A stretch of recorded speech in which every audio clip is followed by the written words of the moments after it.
Hunt and Hill. Hunt Palmer, Jeremy Hill, holding down the middle of the day. Live from the Mercedes-Benz of Baton Rouge studios. It's Hunt and Hill. Now on 104.5 ESPN Baton Rouge. Welcome in, Hunt and Hill, on a Wednesday from the Mercedes-Benz of Baton Rouge studios downtown in the capital city. I am Hunt Palmer. He is Hill. Jeremy Hill, Casey Gaines, and Taylor Sharp back there on the ones and twos. Mr. Hill, how are you? I'm pumped, man. I'm ready to talk to Jack Bech. We're about to talk to Jack Bech. We'll talk with Jason Kelly, LSU pitching coach, at the bottom of the hour. But now we will go to LSU sophomore wide receiver Jack Bech. Joins us on the phone lines right now before a little workout a little bit later. Jack, how are you? Thanks for some time, man. Yeah, I'm doing well. How are y'all doing? Doing very well. I want to talk to you about spring football, but Brian Kelly, before y'all got onto the practice field, spent some time in the press conference talking about all the things that y'all had to do to get ready to practice, whether that was strength and conditioning in the weight room, these wellness check-ins and all that kind of stuff. What was that like as a player, all the things that had to prepare you for a spring practice? I think all that is building to something bigger that he's trying to imply within us. So I thought all that, like he said, we just need a little extra time with all the new coaches coming in, putting the playbook together. I think it's just a building, like I've been saying a lot, like the accountability standpoint, picking everybody up individually. I think it's all been really good for us, and it's something that we needed. Look, when people sign on to play for LSU, the assumption and the expectation is that you're going to play for championships. And when you have a season like you did last year, that can be difficult because the expectations go out the window pretty quickly. Spring's that kind of a time for hope and renewed optimism. Can you tell there's a different energy in the team because now all your goals are back on the table for the next football season? 100%. I think our whole team morale is much, much higher than it was last year. Everybody wants to be there. Everybody wants to put in the extra work. Everybody wants to get better. We all want to win, as many games we can next year. Obviously, the end goal, win a national championship. But I think that's in everybody's head.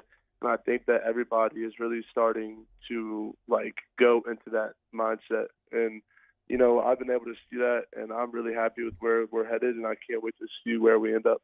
I'll see a big year coming up for you. Is it safe to say we won't be seeing any more of Jack Bech at tight end? Pretty safe to say. Coach, I'm in the wide receiver room now, fully at the Z receiver, slot, you could say. Okay, that's great. That's great. So what do you like about Denbrock's offense? Obviously, changing game plans, changing plays, whole different verbiage. What's that been like, kind of diving into a new offense and obviously a new position? Yeah, no, it's been fun.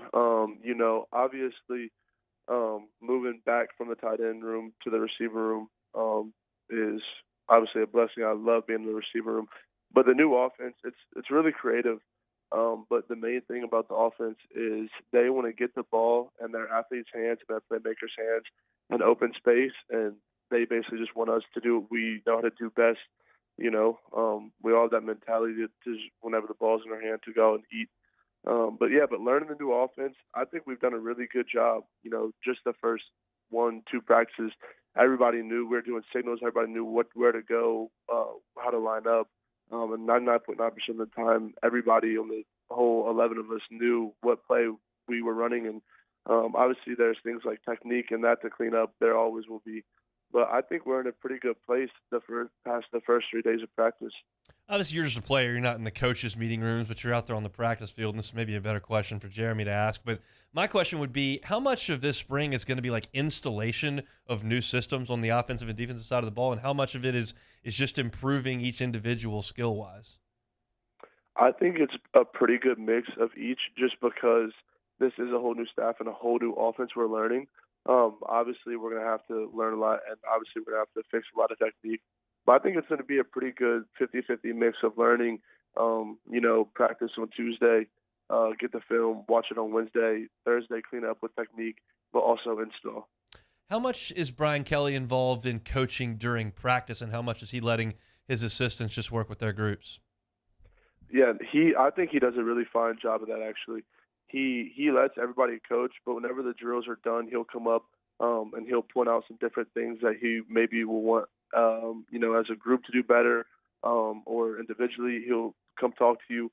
But no, for the most part, he lets his coaches coach, and he will. I mean, he's the head coach. He will every now and then come and give points while we're actually doing stuff. But he does a really good job of just mixing it and letting his coach, but also putting in what he has to say whenever he has to say it. Played a lot of high school ball with Walker. What's it been like teaming back up with him and being able to get in practices and workouts and all that stuff with him lately?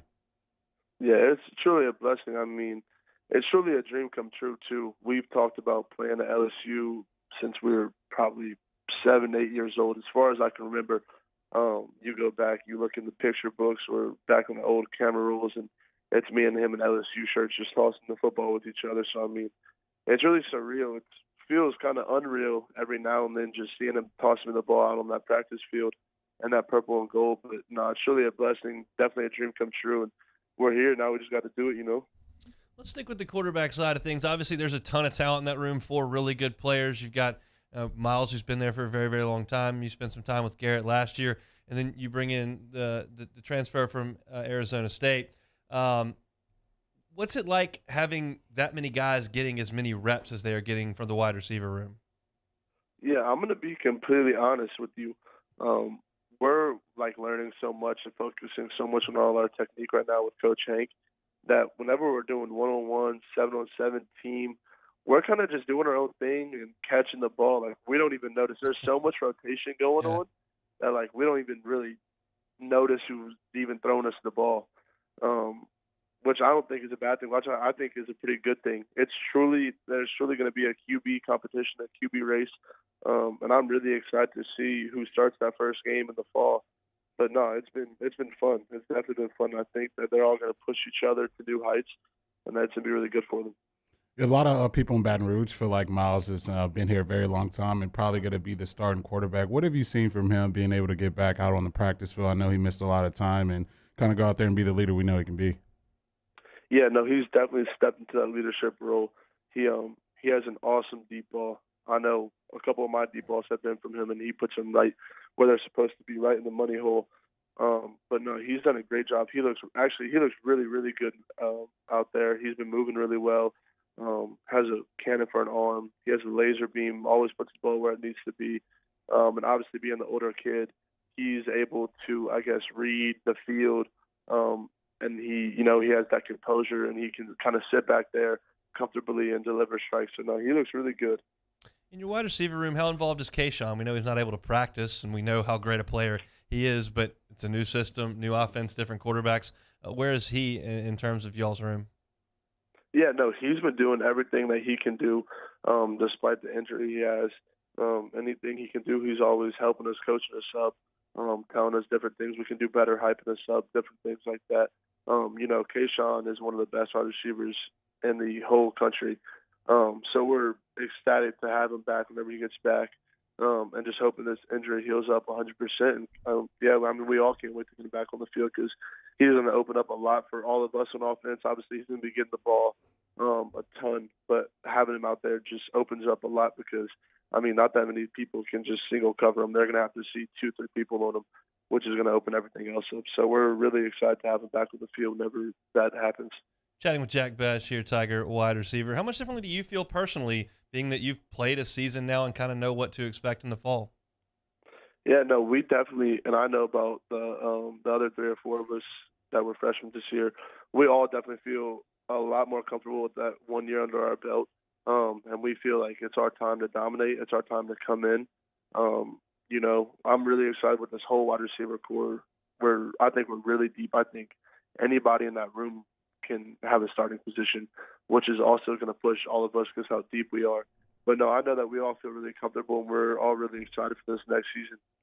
I know going into spring football, I used to always jaw jack with the defense because a lot of time you don't get to put the pads on. What's that been like? I know this is going to be your first spring football, kind of, jaw jacking with those guys and competing with the defense this offseason.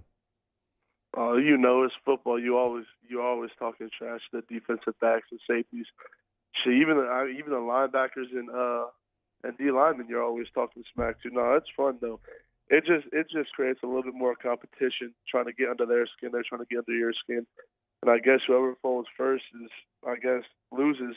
But no, it's a lot of fun just catching it on somebody, scoring a touchdown, and start dancing and start talking some smack.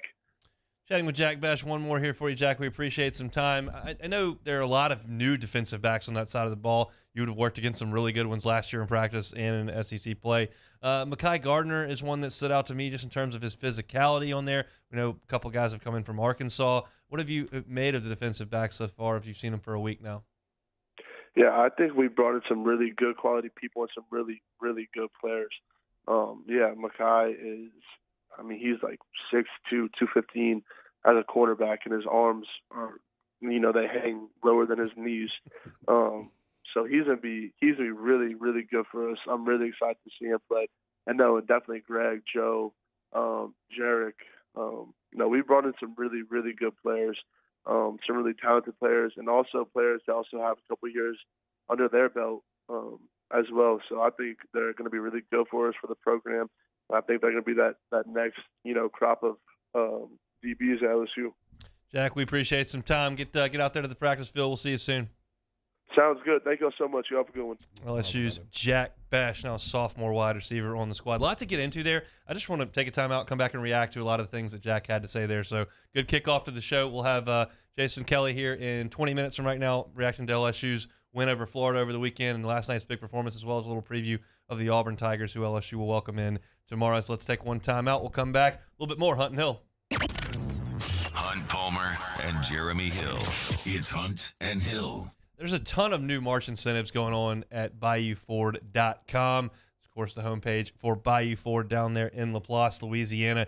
0 APR for 60 months, plus $1,000 in bonus cash on a new Ford F-150. Check out the inventory on the website. You can go down to the lot there in Laplace as well. I'm a Ford Explorer driver, have been since 2008, and have always loved my Explorers. If you want to check out an Explorer, they've got some on the lot there at Bayou Ford, and they can also order you a custom Ford that they can get turned around in 60 to 90 days. And we talk about those 6 drivers they've got on staff full-time to get you that custom vehicle, to get you that car when it comes. Or if you need service done at their station down there, they'll come pick up your car, they'll drop a loaner off, and they'll bring your car right on back when it is ready. Bayou Ford is excellent in terms of their customer service, and they've got the ability to customize a car for you as well. Check them out at BayouFord.com. Yeah, new SCA Performance Ford truck and truck packages are sold exclusively through Ford partnering dealerships all over the world. Bayou Ford in Laplace, Louisiana is an exclusive SCA Performance dealer. That means your SCA truck can be purchased from the largest SCA Performance dealership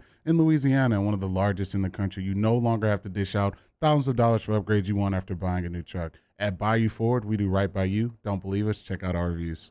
In times of need, get a full list of phone numbers, websites, and other important emergency information on the Demco Stormwatch page at 1045ESPN.com. This isn't just another day. It's so much more. Kelly's life was put on hold when her auctioneer primary care doctor discovered a rare blood disorder. Her doctor connected her to an auctioneer care team of cancer, heart, and kidney specialists. With multiple primary care locations around Baton Rouge, same-day appointments, and online scheduling, we're relentless about keeping you healthy. Auctioneer Baton Rouge, innovating healthcare for Kelly. I've been doing business with Luba for 25 years. They're dependable, trustworthy. It's just the attention to detail with our clients. Our folks have years and years of experience. They're highly trained professionals, but many companies have that asset. What I'd like to think makes Luba a bit different is that we use those talents in a way that truly is dedicated to serving the needs of the folks who depend on us. There it is, the extra mile, on the border of expected and extraordinary for those willing to go further, like vans customized for work or play, with safety and tech to keep you connected, supported by a 5-star sales, service, and finance team, and backed by the 1-star you know. So go the extra mile. It's never crowded, because so few have what it takes to go there. Mercedes-Benz Vans. Are you a licensed contractor? There's lots of good contractors in Louisiana doing work the right way, but unfortunately, too many unlicensed contractors are working outside the licensing requirements. Working as a contractor in Louisiana requires a license for the company doing the work. The Louisiana State Licensing Board for Contractors wants to help you get licensed to allow you to conduct work legally. It's not difficult to get the license. We can help you. Go to lacontractor.org for more information. Licensed contractors, it's the law. Gulf Coast Office Products is a nationally recognized Savin office equipment dealer based right here in Louisiana. Over 100 employees strong, Gulf Coast has the boots on the ground to support all vertical markets, from education, engineering, legal, and finance. With the latest in office technology, from desktop to production segment units, Gulf Coast and Savin have the perfect fit for you. Call 225-756-2644. That's 756-2644 for Gulf Coast Office Products. ServiceMaster Elite create clean, disinfected work environments. As a local business, we take pride in serving the New Orleans and Baton Rouge areas. Our cleaning protocols follow CDC and OSHA standards for healthcare settings, offices, senior living, restaurants, and industrial plants. Contact ServiceMaster Elite to get your operation ready for reopening with germ disinfection cleaning. ServiceMaster Elite, the trusted choice in professional cleaning since. On a Wednesday edition of Early Line, we start looking ahead to both Final Four matchups, and we preview Pelicans versus Blazers as New Orleans continues its playoff push. Join us from 2 to 3 p.m. on 104.5 ESPN Baton Rouge.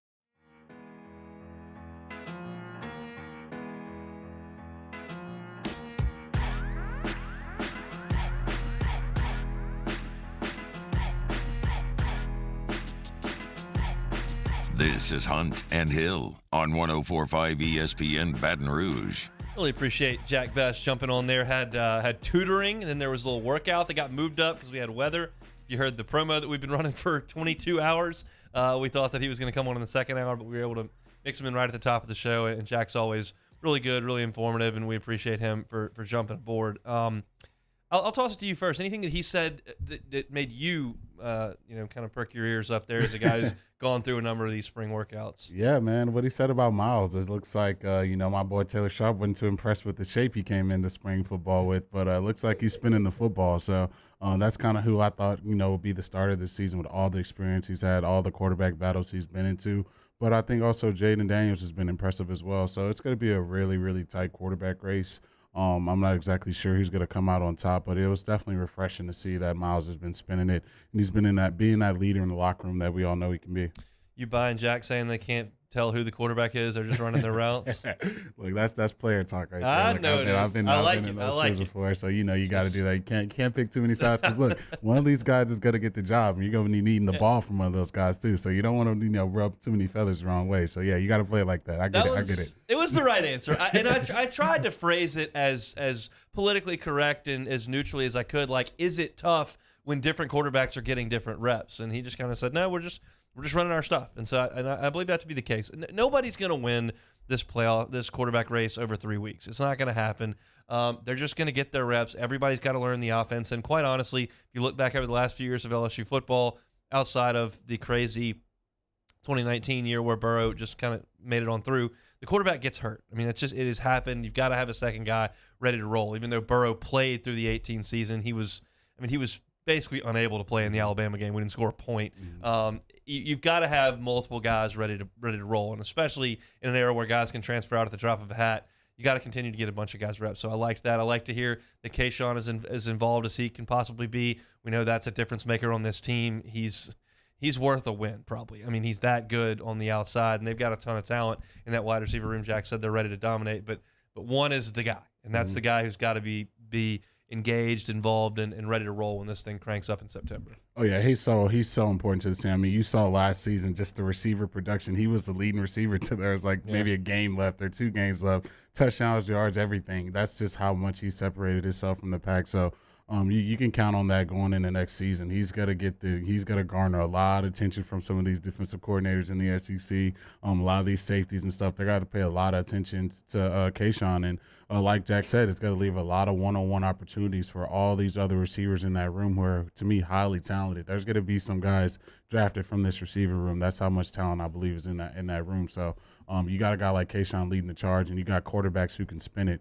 It's going to set up for you to have a nice aerial attack, and I think that's the direction Coach Denbrock wants to go. I don't claim to be a scout and X&O expert. I give opinions here. I bring up talking points here. I certainly bounce things off of you and enjoy having the perspective of someone like Jack who's on the field. But all I can really give you definitively when I go out there is the eye test. I can tell you if someone looks like they belong, and sometimes I can tell you when someone doesn't look like they belong and they prove they do. The example I'll give till the cows come home is Rashard Robinson. I walked out there and saw Rashard Robinson at cornerback. I said, he's 2 years away from playing, and 8 weeks later he was lined up one-on-one with Julio Jones and did a pretty good job.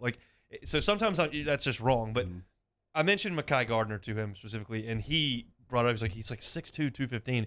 When you see him, if he went out to an NFL training camp, he would blend in. He looks the part. I can't tell you if he could cover me. My feeling is he probably could. But he looks the part when you go out there. And so that's, box one checked for sure. Yeah, that's definitely a great start. And I think you see, Coach Flynn, some of these guys on the strength and conditioning staff, they're going to do their job. And he reached all the measurables. He looks like, a Corey Raymond disciple right out of that, metric tree of a long cornerback with long arms, tall, lanky, rangy, and can make plays on the ball. So I think, 247 didn't show us too much love and kind of how we replace some of these defensive backs. But I think some of these kids are going to shock you with how talented they are. And I think Mekhi's going to be one of those kids. One of the best barometers for a team and a unit is how well you respond to adversity. And that can be really, really difficult, especially when you're dealing with 18, 19-year-olds as opposed to 29-year-old pros. I mean, it's just difficult. And it's the point that I brought up in December with this basketball team that we just watched, that, man, the morale is just so good. And it's just easier to get up, go to work, and get through your practice, your workouts, as everybody's just feeling better because hope springs eternal and you feel really confident.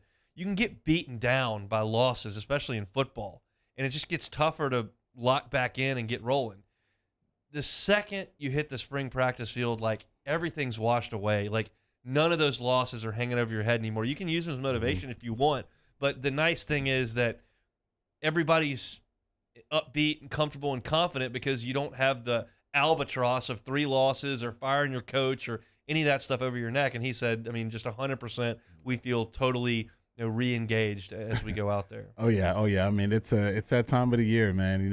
Everyone's 0-0. Everyone feels like they can go win a championship, and you're gonna start looking at the things with a glass half full and not and half empty, kind of how you were, especially at a lot of points last season when you're getting your butts kicked. And I think also too, when you get a whole new coaching staff, whole new strength and conditioning staff, it just makes you have to just come in the building a lot more alert. You don't kind of know what's around the corner when you've kind of talked to the same people, been around the same people day in and day out, kind of know exactly what you're walking into every day. Sometimes it can get a little monotonous, but I think for all these kids, especially guys who've played already, everything's new. It's new for everybody. So you got to come in there with different focus, different level, of wanting to set a great first impression. I think they're going to use all those things to their advantage going into this next season.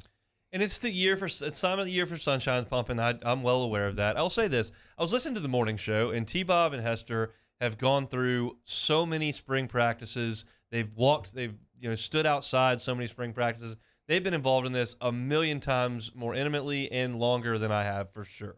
But their point this morning was that they can tell things are more organized, things are running more smoothly, things are moving more quickly. I'll be quite honest, I can't. I thought Ogeron's practices, for the most part, when I saw them in the media sessions, were brisk. People were moving, the whistles were blowing, people were clapping, moving around. I didn't see anybody saying these are really long, monotonous practices in 2019 when things were cooking the way that they were. I think that it's fine. I think they're doing great out there. But I don't necessarily notice some massive difference. Everyone noticed the difference when Miles got fired and Ogeron came in as interim.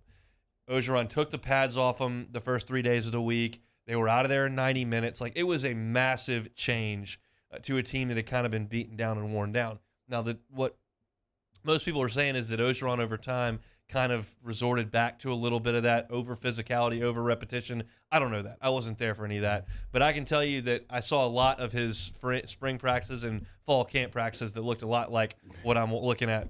I'm just going to be honest. Like I don't see some massive difference that's being installed by Brian Kelly with the program in the first 20 minutes of practice. Yeah. I think, I mean, of course it's going to be, everyone has to point out something that's changed and something that's different. And I guess, that's kind of what Coach Kelly kind of pointed to in some of his press conferences. He wants things going from drill to drill, going from, movement to movement and keeping guys rolling the whole time. But if anyone's ever been to a Coach O practice, you're going to hear a lot of yelling, a lot of clapping, a lot of energy from the weightlifting staff to the coaches. Everyone's going to be fired up, ready to go. So I don't know if you can point to too many differences that way. But from what I've seen, Coach Kelly's kind of more, laid-back CEO approach. He's not going into every individual drill, coaching every individual player. He's kind of looking from things from the outside, letting the coaches do their job, like kind of Jack said. So it's got to be different. And I think sometimes different is good, especially when you've played the way you've had the last 2 seasons. I think everyone's eager to get that one sensation back, and I think that's kind of why you see everyone on the same page. One thing that Jack said that I can certainly echo 100% when he asked what's Brian Kelly doing to practice, he says he'll kind of watch, and then if he sees something, he may pull a group aside or a player aside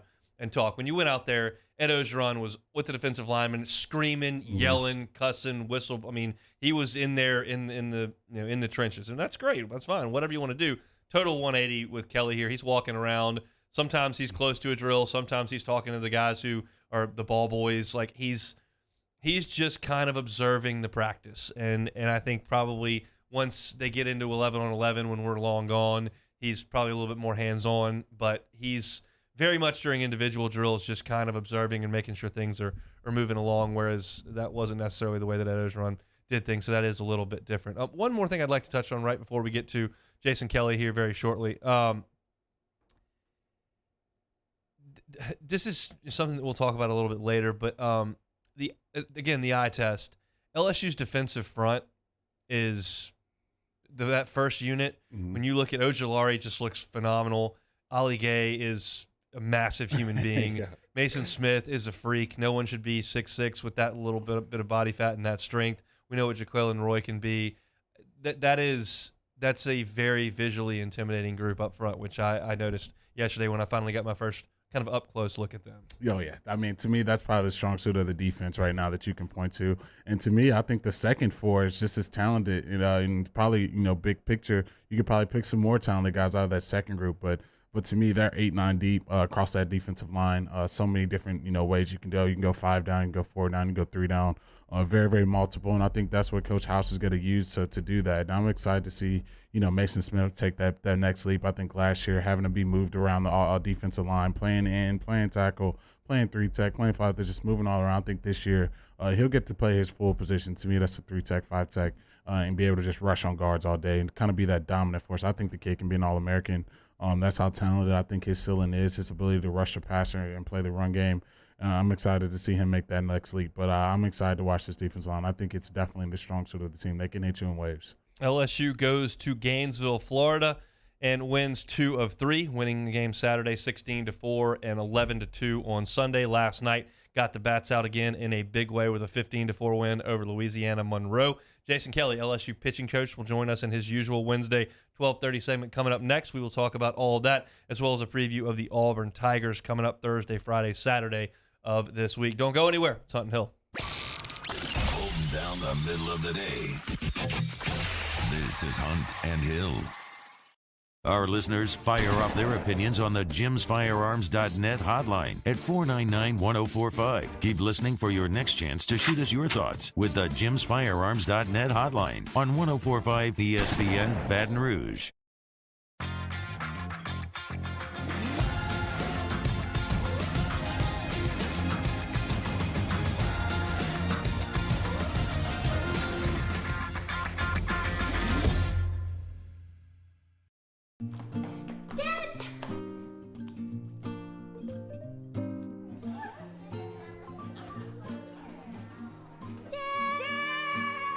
Kids have staked out their place at Auctioner Medical Complex The Grove. where more than 30 pediatricians and pediatric specialists are all conveniently located under one roof, so you can spend less time driving and more time keeping your kids well. Yes! It's no wonder kids call dibs at the Grove. Ochsner Health Center for Children. At All-Star Toyota, you get it all. If you're in the market for an all-new Toyota vehicle, come see our friendly and knowledgeable sales team at All-Star Toyota. Located in Baton Rouge at the corner of Airline and Goodwood, we've been serving our community since 2005 by offering a large selection of new Toyota cars, trucks, and SUVs. Get behind the wheel of your dream car and take a test drive at All-Star Toyota today. Eli's always been into grilling. It took us a while to see it, but the signs were there. What are you doing, Eli? I knew grilling was my thing. I have been talking about it throughout my career. Happy with the results? I am. Got the new grill from barbecueguys.com. It performed great. My advice, as I always told my boys, do more of what you're born to do. Barbecue Guys, for those who were born to grill. You want cheese on your burger, Pops? I'll take a little cheese. If you're in an accident, a car accident, a slip and fall where you're injured, you need to call an attorney. The defendant insurance company, it's their goal to close the case as quickly as possible and pay out the least amount of money as possible. That's why it's important to call an attorney and call the law office of O.C. Brown. At the law office of O.C. Brown, we're a family-owned firm. We want to be your law firm for a lifetime. And this year, 2022, it's time to finally treat yourself. Bring your boat to the next level with front-to-back boat service. You want the latest and greatest marine technology? You want to go to the place that has not one, but two NMEA certified techs. Family owned and operated by the Sherman family for 30 years. Front to Back is the answer in Baton Rouge for all of your custom boat needs. So head to fronttobackboatservice.com or find them on Facebook, Front to Back Boat Service. There it is, the extra mile, on the border of expected and extraordinary, for those willing to go further, like vans customized for work or play, with safety and tech to keep you connected, supported by a 5-star sales, service, and finance team, and backed by the 1-star you know. So go the extra mile. It's never crowded, because so few have what it takes to go there. Mercedes-Benz Vans. Hey, look what I found! The motivation I needed to live healthy. My new favorite sport. I found my groove. I found I'm part fish. My second win when I needed it most. I found more than a gym. The affordable childcare this mom needed. Time for myself. We found our why. Have you found yours?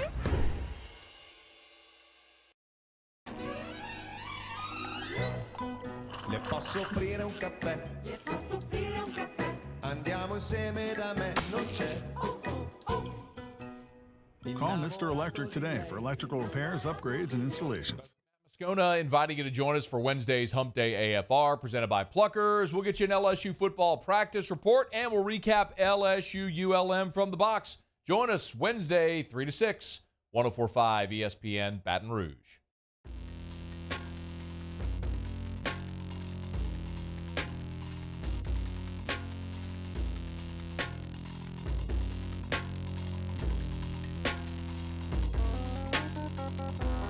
Hunt and Hill, 104.5 ESPN Baton Rouge. Big win for the Tigers last night on the diamond. ULM got off to a bit of a hot start with a leadoff home run off of Devin Fontenot, and Fontenot was a little wobbly there in the first inning, but the bats went nuts for LSU once again, as is going to be the case a lot of times throughout the rest of this season. The final score, 15-4 from Alec Box Stadium. Warhawks are an under 500 team, not a great team, but they did have a kid. Holt hit 2 home runs last night. But in the end, LSU did plenty to win comfortably. Nice couple of innings from Trent Vittmeyer, who earned the win. He struck out 4 in a couple of innings. Cale Lansville got hit a little bit, but Riley Cooper came in and looked real sharp after having a weekend off. He and Raiselman and Floyd and Fontenot all did not pitch over the weekend, so they wanted to get those guys some action. Raiselman came in and threw 2 shutout innings, struck out 3. was throwing up to 99 miles an hour. Finally sprinkled in a couple of breaking balls, which I was thrilled to see. And Ty Floyd had a couple of strikeouts in his inning of work, also threw a couple of breaking balls. So your thoughts on what we saw last night from the Tigers? Yeah, to me it was very refreshing to see Razelman kind of get some of his command back. I know his last appearance just really a little shaky, kind of not what you wanted to see. So it was really great to see him come out there and really be able to throw strikes, especially when you need to have him throw some off-speed stuff and really rear back and just launch a 99-mile-per-hour fastball. He launched a couple of those last night, so that was very impressive. Cruz had a beautiful play from the outfield. That was beautiful to watch, diving play last night that I love to see. But to me, man, the takeaway I took from this game is Braden Jobert, man. That dude is swinging the bat extremely well right now, just hitting the ball hard. Some just looks like morning track, fly balls, but they're flying out of the ballpark, man, and he's swinging it really, really good. I would not be too upset if he got moved up the lineup. I know he's moved some stuff around, got K. Doty leading off now and, moving some people around. I would not be mad if Braden Jobert got moved up to the 4 or 5 hole the way he's swinging the bat right now. He's played extremely well last night, and he played well over the weekend as well, too. For sure. As far as Jobert goes, what Jay Johnson loves about Jobert, not in addition to the fact that he's swinging the heck out of the bat, is that he's left-handed, and he doesn't want to get too right-handed in this lineup. You've got Doty, who's not coming out, obviously. You've got Cruz, who's not coming out, obviously. Sometimes Barry is right-handed, although he is a switch hitter. Obviously, Thompson is going to hit from the right side. Dugas is going to hit from the right side. All your catchers swing it from the right side. So he wants to sprinkle in some left-handed bat, and so that's why when Beloso went down, Jobert was the next man up, and he's done an awesome job. And when he's swinging the bat like he is from the left side, all of a sudden, now against right-handed pitching, you've got Morgan from the left side, you've got Barry from the left side, and you've got Jobert from the left side. They're all stacked throughout the lineup, and they all can really hurt you with the bat. And so what he says is, if you're going to bring in a reliever from the right side or from the left side, you better get your out because, you're going to have to deal with the next guy hitting from the other side of the plate, and it's going to be an issue. So it's a really good balance to the lineup because we know what the Big Four is going to do. We're comfortable with what Dugas can bring this team. It was great to see him leave the yard again last night. Jobert adds another element to this whole thing. Oh, yeah, he adds another dimension to it. So it just really makes it tough for any pitcher to get through this lineup multiple times. There's so many guys you just cannot pitch around. You can't pitch good fastballs. Especially if you find yourself behind in the count. I think, Jobert batting the way he is right now just kind of puts this lineup over the top. So it's a great spot. I think we kind of knew the power of those front four, but now you're kind of seeing guys lower in this lineup. And to me, Gavin Dugas has been right behind Jobert as far as being hot. He's swinging the bat extremely well right now and giving you that pop that you saw last season from him. And if you can get King to do that, he's way down in the 7-8 hole most nights. This lineup's going to be very, very dangerous. Coach Kelly obviously supposed to be joining us here. They moved practice up to noon so they could get some work in. And let me just tell you, as a guy who cares a lot about that baseball team, I don't care about the 10 minutes on this show, but go get some work in before Auburn comes in. Don't spend time talking to us. So we'll talk to Coach Kelly next week. Same thing happened with Jack. We were supposed to have Jack in the second hour. They moved practice up as well, so he had to move up. That's just the weather's doing that to people today. So we appreciate Coach Kelly for reaching out to us and saying, hey, sorry, can't quite do it today. But still a lot to talk about here with this baseball team. Again, we know what the top four is going to do, and Coach and Jay Johnson was talking about it last night. They've moved Doty into that leadoff spot. They've done that. I thought it was simply because you were dealing with Barco on Friday, who was left-handed, and they didn't want Morgan in the leadoff spot hitting against one of the best lefties in the conference, if not the best lefty in the conference. So they moved Doty in there. He kind of rephrased it yesterday, said, we really just like the fact that the pitcher for the first pitch of the game has got to have the fear of God in him because Doty will hurt you. He will drive it off the wall. He'll hit it over the fence. And Morgan's been great, but it's more of a singles approach than Doty, who can change the scoreboard on you in a hurry. But those guys at the top we know about. It's the bottom. And you look at Braden Jobert and Gavin Dugas last night, 5 for 8. They drove in 9 runs and scored 3. Of course, they drove themselves in a couple times with the home runs. But those two guys down at the bottom, this lineup is stretching. And look, I'm not going to overreact to a ULM game where the wind's whipping out. But I'm just telling you, that's 3 games in a row, and 2 of them were against Florida. And Auburn's coming in here and does not have the best pitching staff in the league. They're kind of in an LSU spot where they're trying to mix and match and get some guys in for 3 innings here, 2 innings there, get a couple outs here, maybe stretch this guy for 4 if he's feeling it. this lineup's going to put some pressure on people. And I don't think that it's overly pumping sunshine here to tell you that offense is going to be good. I've questioned the pitching and still am terrified of the pitching. The defense has got to figure it out. I'm buying every stock that's available on this offense. There will be nights like against Barco where the pitcher's just that good and you can't quite solve it. But more often than not, they're going to hurt you. And now they're showing it's like 7 or 8 deep that can really get you. Oh, yeah, they're so deep, man. And I think you've seen it all season. I know early on in the season, like, oh, it's just Maine, oh, it's just Townsend. When you go and score 16 runs against Florida, you go and score 11 runs, you go and just score the amount of runs that they've been scoring all season, man. It's something you just can't gloss over anymore. This lineup is extremely powerful. They can hit you from both sides of the plate, a lot of depth, and the power goes way down to the 7-8 hole.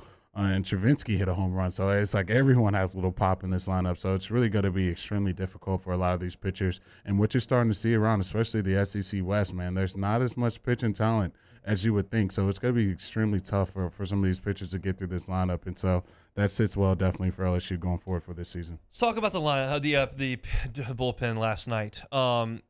Lansville's a guy I've been really high on. He didn't quite have it last night. He was getting hit pretty good, and the pitches were catching a lot of plate, and that was a little bit disappointing to see. But he'll get his chance probably again next midweek to continue to keep working because I think there's a bright future there. Cooper really had good stuff last night, and that's someone I was critical is not the right word, skeptical of early in the season. He was getting hit a little bit, and that's a guy who, as soon as Javen Coleman goes down, he's one of the only lefties that you can really count on to put into the game. And so I think it was nice to see him pitch last night. Raiselman looked refreshed. Last midweek, he got hit a little bit. No, he did not get hit a little bit. He couldn't throw it over the plate against Louisiana Tech. And Jay Johnson said it really kind of affected him. He did not like the fact that he went out there and did not have a very good outing. This is a guy who dominated the Cape, was really good in the fall, and has been really good for you early in the season, which is why I had no problem with going to him against Louisiana Tech last week as opposed to Fontenot in the last inning. I think that's one of your guys that's been as effective as anyone. I would like to see him throw his breaking ball a little bit more. Don't know that you can just blow it by guys up in the zone at 97 all day long. And he did mix one in there.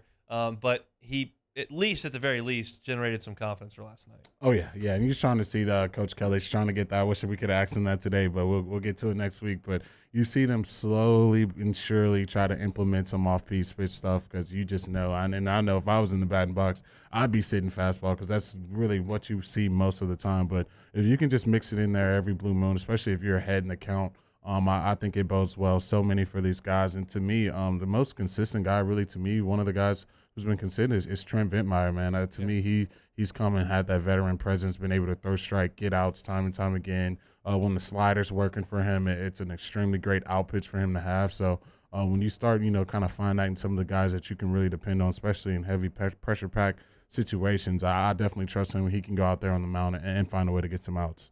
He's been awesome. I would have started him in a game against Florida. That's how consistent he's been. I don't think he's going to give you 6 innings, but I think he's very capable of getting through that lineup one time, getting you 9 outs, and handing it off to the next guy. But I think they may want him in some higher leverage situations at the back end of games, and he was really, really good in the game last night. Floyd is interesting. If you saw Matt Moscona's tweet after the game, he added me, saying he actually did spin a couple of sliders, which he did. It was. I mean, look, right, the score was 15-4, and I'm sitting there watching Ty Floyd just rip 4-seamers, right? And going, please, breaking ball. And he did. He threw a couple of breaking balls. I wouldn't call them, DeGrom-esque breaking balls. They're not going to confuse him for a right-handed Barry Zito at any point here. But he did mix a couple in, at least show that it's there. I'm not asking Eric Raiselman and Ty Floyd to come out there and just start ripping sliders off the outside corner and getting guys to swing over the top of it. All I'm asking is to mix it in a time or two so that the fastball plays as good as it possibly can. Mm-hmm. If you go out there, and this is not exaggeration, they have gone out there and had outings where they never threw a breaking ball. And that, to me, it's not the way to pitch. You cannot get big outs when you don't have a second pitch. Even Aroldis Chapman, in his heyday, every once in a while sprinkled one in, so you had to at least consider it. And now that he's only throwing like 100 instead of 104, he throws it like a reasonable amount. But you just got to try, especially when it's 15-4, and they did that. And I think as long as you can just show that it exists, you can keep them off your fastball from fully committing. Oh, yeah, 100%. And both the guys you're talking about, we're talking about guys who can get up there 92, 93 for Floyd. And obviously Razelman, he's getting up to 99 sometimes. So if you got a fastball that much heat, especially at the college level, you got to give them something off speed because they're going to eventually catch up. They're going to continue. And we saw that with Razelman last week. You're not throwing for strikes, you're not throwing the off-speed stuff. It's going to be really tough to get out. So those guys can mix some of that off-speed stuff in there. It's going to really bow well because now I think no one can doubt the bats that we have in this lineup. And now if you match that with some pitching, this team can definitely be a team we can look out for sure. Last note from last night, Alex Milazzo did have a pinch hit opportunity late in the game, so he's well enough to do that. Hopefully he can get out there and help the team a little bit against Auburn this coming weekend, but you would imagine he's within a week of coming back if he can go out there and give you a pinch hit and run down to first base. So that was very good to see with Milazzo because as good as this lineup is, to have some defensive presence, a better defensive presence than they currently have back there behind home plate is something that I'm interested in. If not 4 games a week, which is fine, 2 games a week that he can go out there and give you some help. So Tigers win it by the final score of 15-4. Excuse me. They only had 8 hits, scored 15 runs. What happens when you walk a lot and hit the ball over the fence? You score runs in a hurry. So now all eyes on LSU and Auburn tomorrow. We will preview that series inside and out tomorrow. Wait till you get a load of Auburn's best hitter. First of all, he's hitting .450. Second of all, he weighs 260 pounds, and he's like 6'1". So he is quite a sight to behold. He's been one of the stories of college baseball. Chris Burke told us about him yesterday, but we will certainly talk about the Auburn Tigers coming up on tomorrow's show. Still a ton to get to on this edition of Hunt and Hill. In hour number 2, Glenn West is going to join us to talk a bunch of things, LSU basketball, baseball, and football, as well as he's been out at spring practices. LSU's basketball roster kind of whittling away at what was last year's and now adding potentially to what next year's will be as they announce the signee officially today. So a lot of that to get to in the second hour. When we come back to end hour number 1, the Saints secondary shaken up. There's been a retirement. We'll tell you who that was coming up next. End hour 1 on Hunt and Hill. 104.5 ESPN Baton Rouge with Hunt and Hill. Always proud to tell you about Sync Wellness. You can find them at synkwellness.com. Jeremy's going to give you all the reasons why you want to get those IV hydrations. Yeah, you want to schedule an IV hydration because it's so beneficial for you. And here's some of the reasons. It can give you more energy, slow down aging, recover faster from illness. It can also aid in optimal sports and athletic performance. And it can also help your body with strenuous athletic activity. If you're looking for a fast and effective way to increase your energy, focus, get better sleep, optimize fitness, maybe just kick the hangover, but you're short on time, the Fast Vitamin IV that we've started telling you about this week is the kicker. You can get this administered in as little as 30 to 60 seconds. This is not taking up half your morning, which Sync Wellness doesn't do that anyway, but that may be the interpretation you have of getting an IV. This Fast Vitamin IV is pushed, meaning it can only take 30 to 60 seconds. Again, increase that metabolism, optimize your fitness levels. Get on by Sync Wellness and let them get you to feeling your best, performing your best, sleeping your best, looking your best. Sync Wellness, you can find them at synkwellness.com. We opened up the playbook and expanded our coverage. Listen daily in high definition on 98.1 HD2. We are 104.5 ESPN Baton Rouge.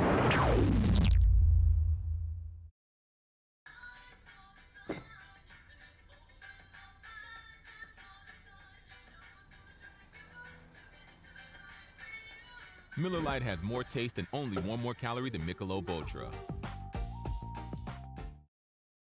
During these challenging times, we know your healthcare needs don't stop. Cancer, accidents, injuries, and heart disease are relentless. So we are relentlessly innovating to keep you safe, both virtually and in person, connecting you with providers remotely, advancing clinical spaces, providing rapid and accurate testing, social distancing, and certified cleaning protocols. We are Auctioner, and we will not slow down. Auctioner Health, innovating healthcare.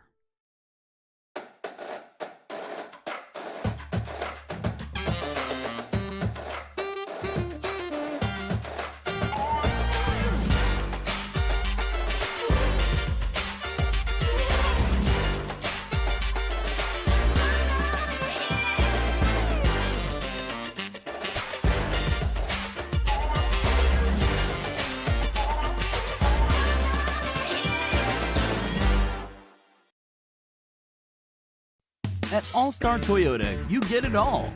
If you're in the market for an all-new Toyota vehicle, come see our friendly and knowledgeable sales team at All Star Toyota.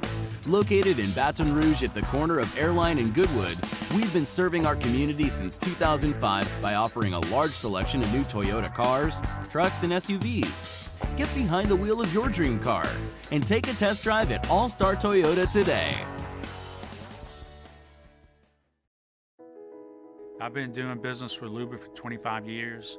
They're dependable, trustworthy. It's just the attention to detail with our clients. Our folks have years and years of experience. They're highly trained professionals, but many companies have that asset. What I'd like to think makes Luba a bit different is that we use those talents in a way that truly is dedicated to serving the needs of the folks who depend on us.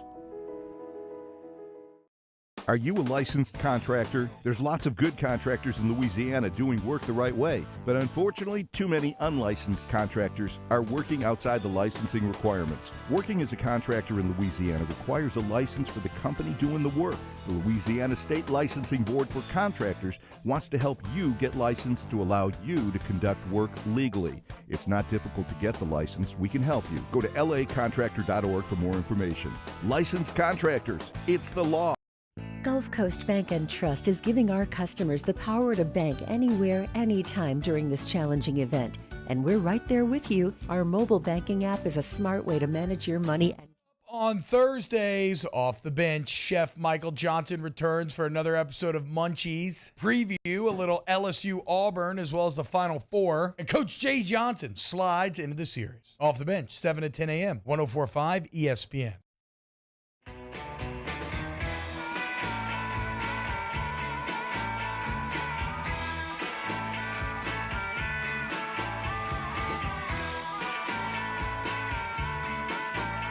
This is Hunt and Hill on 104.5 ESPN Baton Rouge. Closing up hour one here on a Wednesday edition of Hunt and Hill. Y'all stay safe out there. It appears some significant weather rolling into the area once again, second time in as many weeks. We know that largely this area was spared, but we saw what happened in New Orleans. So never know what these systems are going to create. You don't have to get out on the roads. Do not hang home. Sounds like I'm headed home after the show's over. The wife and newborn would like my presence at the house, so that's what we're going to do after this thing finishes up. If you haven't seen, Malcolm Jenkins announced his retirement from the New Orleans Saints. If you heard Dennis Allen's quote yesterday, said you'll have to ask Malcolm. I thought that was a little bit of an odd quote, and then it turns out immediately following you get the announcement that Malcolm Jenkins is done, says that he still knows he can play, just doesn't need to, wants to put that energy into something else in his life. It appears the Saints knew this was coming. I don't even know if the Marcus May signing was due to this. But they've still got C.J. Gardner-Johnson. Daniel Sorensen came in as well. You know, I think they've got a couple of bodies in May and Gardner-Johnson that can play in the secondary there. Probably still looking to add one or two pieces at the back end of the secondary, though, with the departure of Jenkins. Oh, yeah, 100%. Especially with C.J. Gardner-Johnson. You know he's got to get moved to that nickel back, and most offenses are running three receiver sets, so you figure he's going to be there most of the game anyway. So you're going to need another safety. I don't love Daniel Sorensen as a cover guy. I just seemed a little bit too much for my liking, but I do like Marcus May, so I can definitely see them drafting a safety, probably not early on, but they're definitely going to take one in the draft. And you still got Tyronn Mathieu out there. I know he's probably, saw him yesterday. Yeah, he probably wants a little chunk of cheese, but I think he's out there. I think, you add him to the secondary. Now you can think that's probably one of the better secondaries in the league. So they're going to either sign another one or draft one, but they got to add another one for sure. Where do you put that on their needs list when you look at wide receiver, you look at offensive tackle, you look at safety? Where does safety rank with those? I'll have it lower because you already signed Marcus May, so at the bare minimum, at least you added someone there. So I would definitely hold left tackle and receiver a little more, and tight end too. I think they still. I know they're trying to put Taysom there, but I just don't see Taysom blocking some of these defensive ends and outside linebackers. They're going to be on the NFL level. It's a lot different than playing quarterback and blocking some of these guys. We saw Tim Tebow try to do it. It didn't work out too well. So I think they gotta look there, look at that position too. I think for sure. I think for me, tackle's the most important because the whole thing falls apart when the offensive line can't figure it out. And I know, with Hurst and Ramczyk, there may be a way you can move things around, and you feel like you've got tenured starters at all those positions. But Ruiz still hasn't been great. I know you're going to play him because you're paying him and you've invested in him. He's your guy, but I still would like to solidify that. Plus, you got to got to look for injuries, and of course, wide receiver. I just feel like wide receiver, although wide receiver and safety, you can find one. Mm-hmm. It's tougher to find a tackle, so I'm going to invest a little bit more heavily in that side of things, but we'll see. This has been a organization that has earned the trust of those around us. They'll probably get it figured out. What are your thoughts on Malcolm Jenkins' NFL career? A couple stops, New Orleans, goes up to Philly, come on back. What are you played during his time? Oh yeah. I think he's a great player. Really smart guy, understands what offenses are trying to do, and then a great leader on and off the field. Just being that veteran presence during his time in the NFL, and being a guy that younger teammates can look to and get advice from, football related or non-football related. So he may be an Ohio State guy, but you definitely gotta give him his credit for everything he's done in the NFL. LSU baseball's got a separate locker room for all the pros that come to work out in Baton Rouge. The Saints could have just had a wing for the Ohio State guys, just a whole locker room and facility. All the Ohio State guys, you guys go work out over there. We'll all hang out over here, and then we'll meet you for practice. That's how many they had brought in. Yeah. Malcolm Jenkins now walking out the door. That's a fast-moving first hour. We appreciate Jack Bech for jumping on right at the top of the hour. If you missed that, some really good stuff from the sophomore wide receiver, talking about Brian Kelly, talking about what they did to get ready for spring practice, and then what's going on with the quarterback battle in the wide receiver room. So Jack was great at the top of the show. Had a little chat just then about LSU's baseball win over Louisiana Monroe, and a lot to get to in hour number 2. Tiger basketball program kind of starting to take shape, falling apart more than it is being rebuilt, but there's a trend that may be helpful there that we'll dive into in the second hour. We'll kick things off in hour number 2 with Glenn West from SI, LSU Country. He's been out at spring practice every day, certainly covers the baseball team day to day as well, so we'll have a lot to dive into with Glenn West. That's coming back here on the Hunt and Hill Show, a Wednesday edition. See you now after this. At All-Star Toyota, you get it all. If you're in the market for an all-new Toyota vehicle, come see our friendly and knowledgeable sales team at All-Star Toyota. Located in Baton Rouge at the corner of Airline and Goodwood, we've been serving our community since 2005 by offering a large selection of new Toyota cars, trucks, and SUVs. Get behind the wheel of your dream car and take a test drive at All-Star Toyota today. To the heroes who are working tirelessly to care for our communities, we thank you. We will never forget the countless hours you dedicated on the front lines, choosing to risk your own health to fight for our friends, neighbors, and family members. You guys are out on the front lines fighting it. We are grateful for your heroic acts and unwavering spirit. Together, we are overcoming this adversity and make our state healthier and more vibrant again. Auctioner Health. Gulf Coast Office Products is a nationally recognized Savin office equipment dealer based right here in Louisiana. Over 100 employees strong, Gulf Coast has the boots on the ground to support all vertical markets, from education, engineering, legal, and finance. With the latest in office technology, from desktop to production segment units, Gulf Coast and Savin have the perfect fit for you. Call 225-756-2644. That's 756-2644 for Gulf Coast Office Products. ServiceMaster Elite create clean, disinfected work environments. As a local business, we take pride in serving the New Orleans and Baton Rouge areas. Our cleaning protocols follow CDC and OSHA standards for healthcare settings, offices, senior living, restaurants, and industrial plants. Contact ServiceMaster Elite to get your operation ready for reopening with germ disinfection cleaning. ServiceMaster Elite, the trusted choice in professional cleaning since 1996. Eli's always been into grilling. It took us a while to see it, but the signs were there. What are you doing, Eli? I knew grilling was my thing. I have been talking about it throughout my career. Happy with the results? I am. Got the new grill from barbecueguys.com. It performed great. My advice, as I always told my boys, do more of what you were born to do. Barbecue Guys, for those who were born to grill. You want cheese on your burger, Pops? I'll take a little cheese.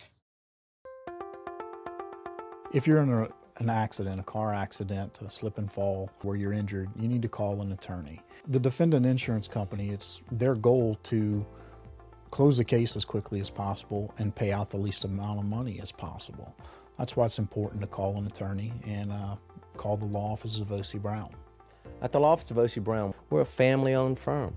We want to be your law firm for a lifetime. And this year, 2022, it's time to finally treat yourself. Bring your boat to the next level with front-to-back boat service. You want the latest and greatest marine technology? You want to go to the place that has not one, but two NMEA certified techs. Family owned and operated by the Sherman family for 30 years. Front-to-back is the answer in Baton Rouge for all of your custom boat needs. So head to fronttobackboatservice.com or find them on Facebook, Front to Back Boat Service. There it is, the extra mile, on the border of expected and extraordinary, for those willing to go further, like vans customized for work or play, with safety and tech to keep you connected, supported by a 5-star sales, service, and finance team, and backed by the 1-star you know. So go the extra mile. It's never crowded, because so few have what it takes to go there. Mercedes-Benz Vans.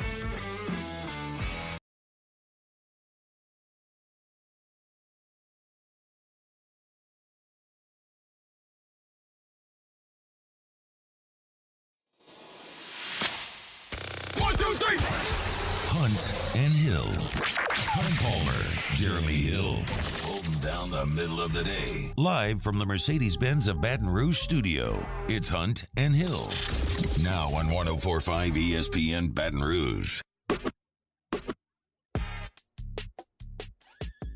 Hour 2, Hunt and Hill out on the open field here on a Wednesday. I guess that puts us at the back half of the week. Good feeling here. Again, stay safe out there as the weather kind of rolls through. We'll head out to the phone lines now. Glenn West of SI LSU Country. He'll join us right now. Glenn, how are you? Hey, guys. Just trying to keep up with this basketball news. How about yourself?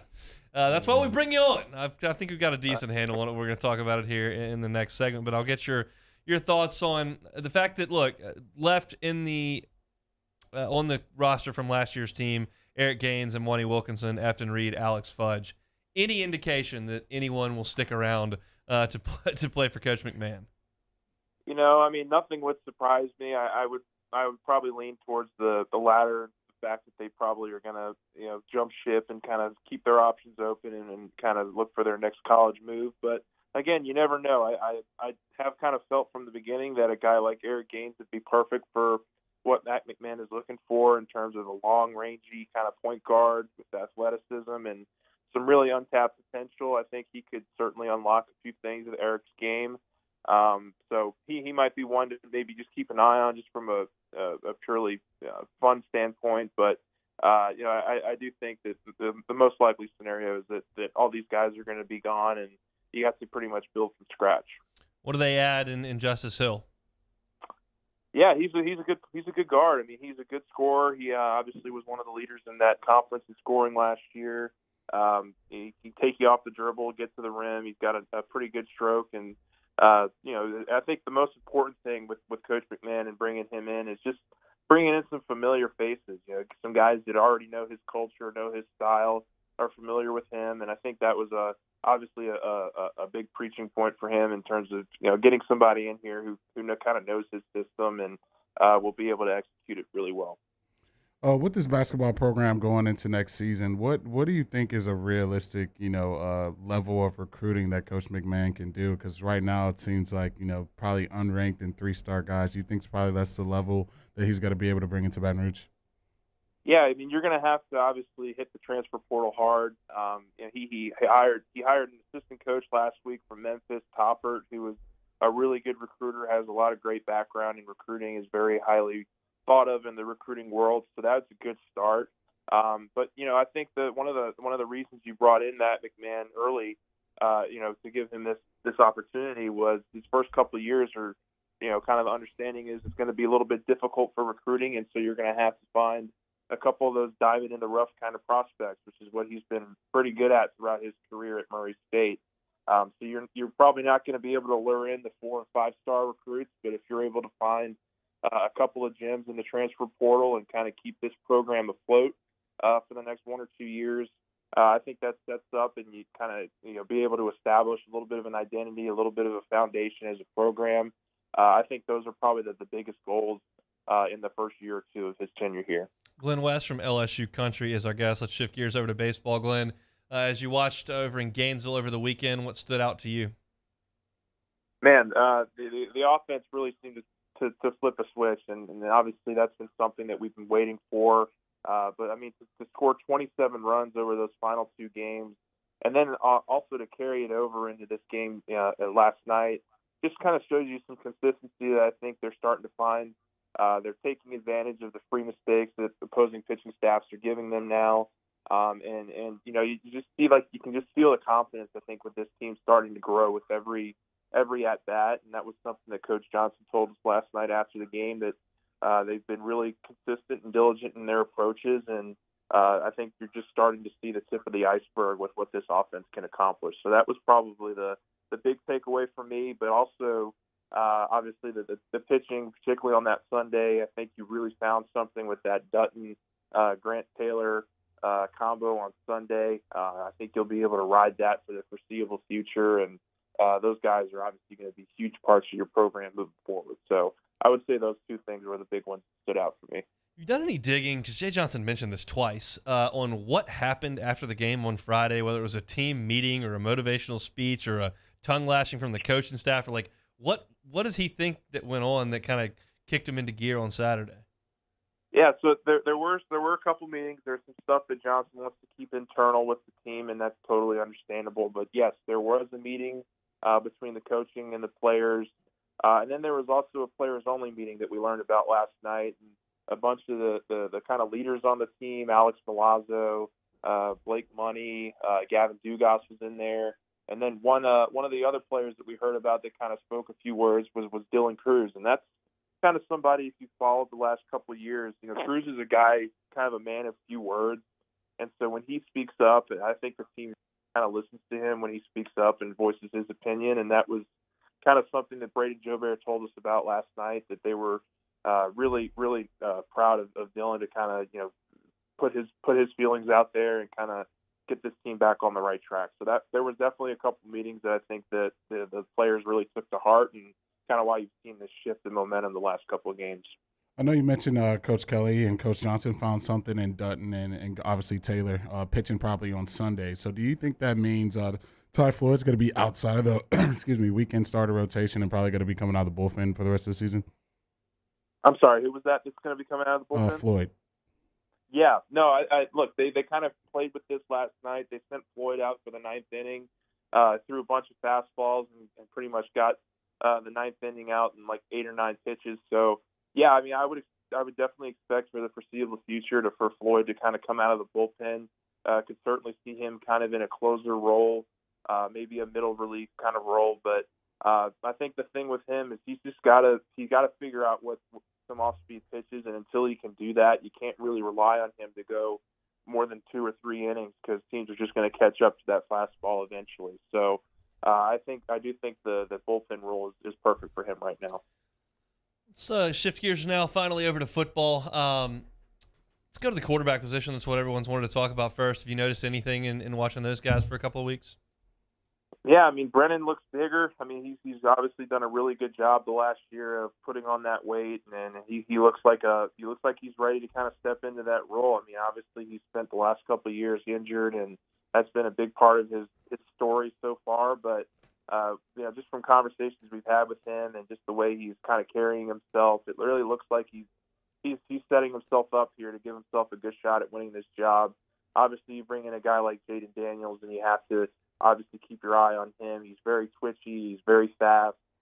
Gets the ball out of his hand really fast. And, you know, some of the younger guys in Nussmeier and Howard, you know, I do feel like it is going to wind up being more of a two-man race with Brennan and Daniels, just from a purely experience level standpoint. But, you know, obviously they have some really talented young guys in Walker Howard and Garrett Nussmeier who are going to show flashes this spring. You know, we haven't seen a whole lot of just kind of drills and stuff, and in terms of just getting the ball out to receivers. We've only seen a couple of those in the first 3 days, and so it's really hard to kind of gauge any kind of momentum going towards any one player. But you know, they all seem to be doing their jobs and all seem to be really you know, kind of stepping up and making this a really good competition throughout the spring. Anything stand out on the defensive side of the ball, whether it's the newcomers in the secondary or kind of the old guys there at the defensive front? Yeah. So, I mean, Mason Smith looks like a beast. I think he and Jacqueline Roy on that interior are going to feast this time next fall. Those guys look really, really good. I would say from the secondary standpoint, Mekhi Gardner is a guy who really stands out. He's 6'2", big corner who I think they're going to look to play a little bit of boundary corner this year. The knock on him was, would he be able to kind of keep up with the speed of some of the SEC players? And everything we've heard so far is that it's been really good. And that's from that standpoint. Obviously, you've got Bernard Converse, who comes in as a transfer, an all conference type player, a guy who is going to assume one of those roles. And so, I think the biggest question is really going to be what this secondary looks like. Do they shift any players around to give them some depth at cornerback? They're very deep at safety. You could probably afford to move one of those guys to corner if you really wanted to. And so I do think those are some of the conversations that you're going to have in the next couple weeks and see just kind of who sticks where. And I think that's kind of where they're at right now with the defense, is just kind of figuring out rotations and figuring out best spots for guys. We all saw this team during the Texas Bowl, probably less than 40 scholarship guys. So just being around the team and watching them, do you think Coach Kelly's done a good job thus far kind of replacing some of the scholarships you lost and some of the talent you really lost during last season and going into this season in the transfer portal? Oh, absolutely. I mean, those guys have certainly taken on a leadership role. He's talked about it a lot in his couple press conferences this spring. But the energy level just really looks revitalized with this team. Really across the board, guys are being held accountable. They're showing up early for practices, for meetings, for treatments, for really everything. It really seems like this coaching staff has them locked in on a successful spring. And, we're obviously going to get a full practice on Saturday, so we'll probably have a lot more to talk about after Saturday's practice. But, just from an energy standpoint, from a leadership standpoint, this team looks a lot different than it did a couple months ago. And I think that's certainly something you can build on for the future. This is really open-ended and probably putting you on the spot a little bit, but anything you've noticed about Brian Kelly, whether in a press conference, on the practice field? I mean, you're he was in the shadows for 2 months there. We never heard from him. Now, we're here in spring practice. Yeah, so as far as the field work and everything, he's been moving around a lot, different positions, and kind of being that CEO-type head coach that we had heard about. But from a press conference standpoint, look, he's very open with the media, and I think that you can really see that from the first couple of press conferences we've had.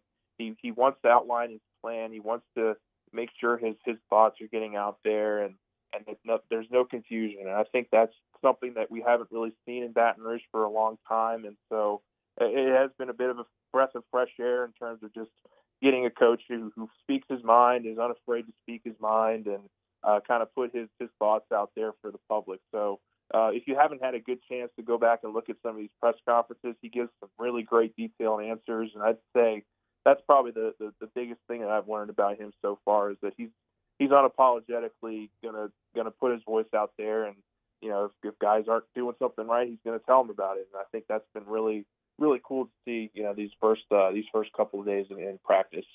I know we're not going to get a final answer on this, but first looks, especially early on in this spring, of quarterbacks who've kind of impressed you the most thus far. I know they're just tossing around in pregame warm-up stuff, but anyone that kind of caught your eye this early on in spring? You said quarter or corner? Quarterback. Quarterback? Yeah, I mean, look, Brennan, I think, he's looked really good. He's done a nice job of hitting his receivers in stride. And obviously, he's coming off that nasty injury. He actually showed us his scar from that left arm injury he had last semester or last season. And it really looked like it had a lot, it took him a while to get back into feeling comfortable. And it certainly sounds like he's on the upward trajectory and doing a really nice job with his treatment, and obviously with his progression as a quarterback. He seems really excited about this competition, and obviously having a fifth offensive coordinator in 6 years he's been here before. He's had this kind of experience before, and I think that kind of gives him an upper edge in a certain sense. And so it'll be very interesting to see how he progresses throughout this spring. I'm going to be following him closely. Thanks for your time, Glenn. Awesome. Thanks, guys. I appreciate it. Glenn West from LSU Country, part of the SI Network. Miles Brennan, that'll be one That'll be one we talk about forever. He had an injury that no one had ever heard of in the Missouri game. They had multiple orthopedics look at him and be like, I don't know, really what to do here. And then he had the fishing dock injury where he breaks his arm. There's some people that you say are injury prone, they can't stay healthy, they can't play, whatever you want to say about Terran Armstead or Anthony Davis or whatever. What are these? No one's ever heard of one of them, and one's on a fishing dock. I can't help you there. We'll come back, talk a little bit about LSU basketball. There's a lot of news, a lot of transfer portal, 2 new assistant coach hires that have been made. I want to talk about that, and then big transfer in Justice Hill. So a reset of the basketball roster, state of that program, coming up next on Hunt and Hill. Serving up the latest from the sports world. It's Hunt and Hill. Right now, FanDuel Sportsbook is giving new customers a $150 instant bonus guaranteed. That's right, you'll get $150 in bonus site credit, and all you have to do is place your first bet of $5 or more. How you bet the bracket is up to you. You can choose money line, totals, prop bets, and so much more. Those March Madness lines are up and out on the FanDuel Sportsbook. Just don't know how to play Nova without one of their best players. They're catching 4.5 points against Kansas. Duke laying 4 points against North Carolina. We just saw North Carolina beat them by 100 in Cameron. So very, very interesting lines out there. And they've got some interesting props that you can play as well that we'll talk about throughout the rest. The favorite to win the national championship at this point on FanDuel is Duke at plus 160. The best odds you can get, of course, the team that's playing Duke, North Carolina, plus 500. I think Hubert Davis's heels can get it done. Download the FanDuel Sportsbook and put in the promo code 1045-ESPN. You must be 21 and present in Louisiana. First online real money wager, only $10 first deposit is required. Bonus issued as a non-withdrawable site credit that expires 14 days after receipt. Restrictions apply. See full terms at sportsbook.fanduel.com. If you or someone you know has a gambling problem and wants help, call 1-877-770-STOP. In times of need, get a full list of phone numbers, websites, and other important emergency information on the Demco Stormwatch page at 1045ESPN.com. This is a house call. This is a follow-up appointment. This is a diabetes checkup. This isn't just more convenient care, it's more advanced care. This is innovating healthcare at Louisiana's #1 hospital, Ochsner. At All-Star Toyota, you get it all. If you're in the market for an all-new Toyota vehicle, come see our friendly and knowledgeable sales team at All-Star Toyota. Located in Baton Rouge at the corner of Airline and Goodwood, we've been serving our community since 2005 by offering a large selection of new Toyota cars, trucks, and SUVs. Get behind the wheel of your dream car and take a test drive at All-Star Toyota today. Hey, look what I found! The motivation I needed to live healthier. My new favorite sport. I found my groove. I found I'm part fish. My second win when I needed it most. I found more than a gym. The affordable childcare this mom needed. Time for myself. We found our why. Have you found yours?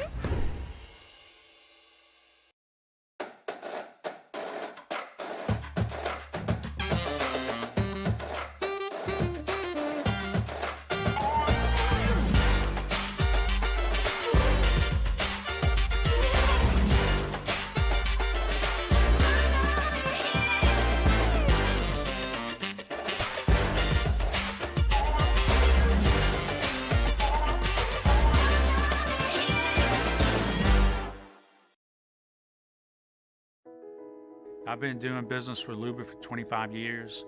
They're dependable, trustworthy. It's just the attention to detail with our clients. Our folks have years and years of experience. They're highly trained professionals, but many companies have that asset. What I'd like to think makes Luba a bit different is that we use those talents in a way that truly is dedicated to serving the needs of the folks who depend on us. Are you a licensed contractor? There's lots of good contractors in Louisiana doing work the right way, but unfortunately, too many unlicensed contractors are working outside the licensing requirements. Working as a contractor in Louisiana requires a license for the company doing the work. The Louisiana State Licensing Board for Contractors wants to help you get licensed to allow you to conduct work legally. It's not difficult to get the license. We can help you. Go to lacontractor.org for more information. Licensed contractors, it's the law. On a Wednesday edition of Early Line, we start looking ahead to both Final Four matchups, and we preview Pelicans versus Blazers as New Orleans continues its playoff push. Join us from 2 to 3 p.m. on 104.5 ESPN Baton Rouge.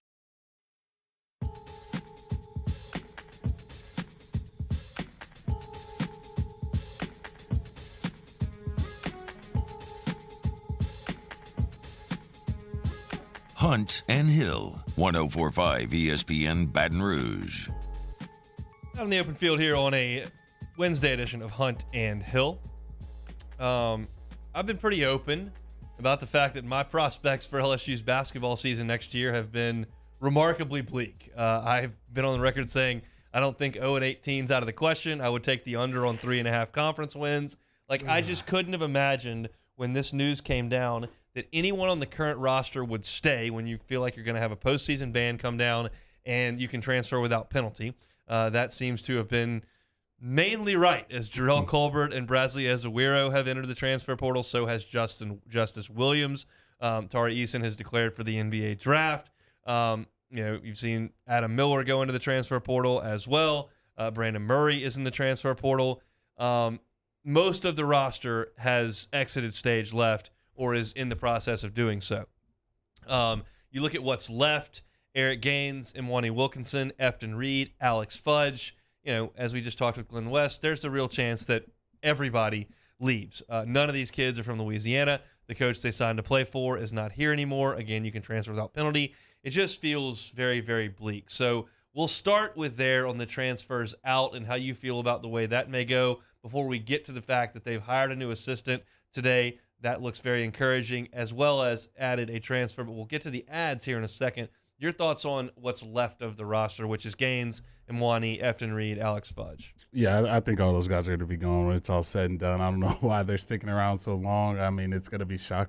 It's going to really, really shock me if any of these guys come back next season, because they are recruited by Coach Wade and that coaching staff. So, those guys not being around, and then you having to eat a postseason ban after probably. And we're speculating there. Yeah. I was talking to somebody last night who was like, they may not get a ban. Will Wade's gone. It's like, yeah, they may not. I mean, literally, that is a possibility. I just think it's a remote one. I think it's very, very unlikely. I think you got to get at least one. I think you're going to be praying that it's not two, but I think you're going to get at least one and some scholarships. And I think that's just how this thing's going to go, especially this late in the process. They're not going to wait this long and cause a much stir as they cause, and just to say, hey, you know what, we're going to slap you guys on the wrist.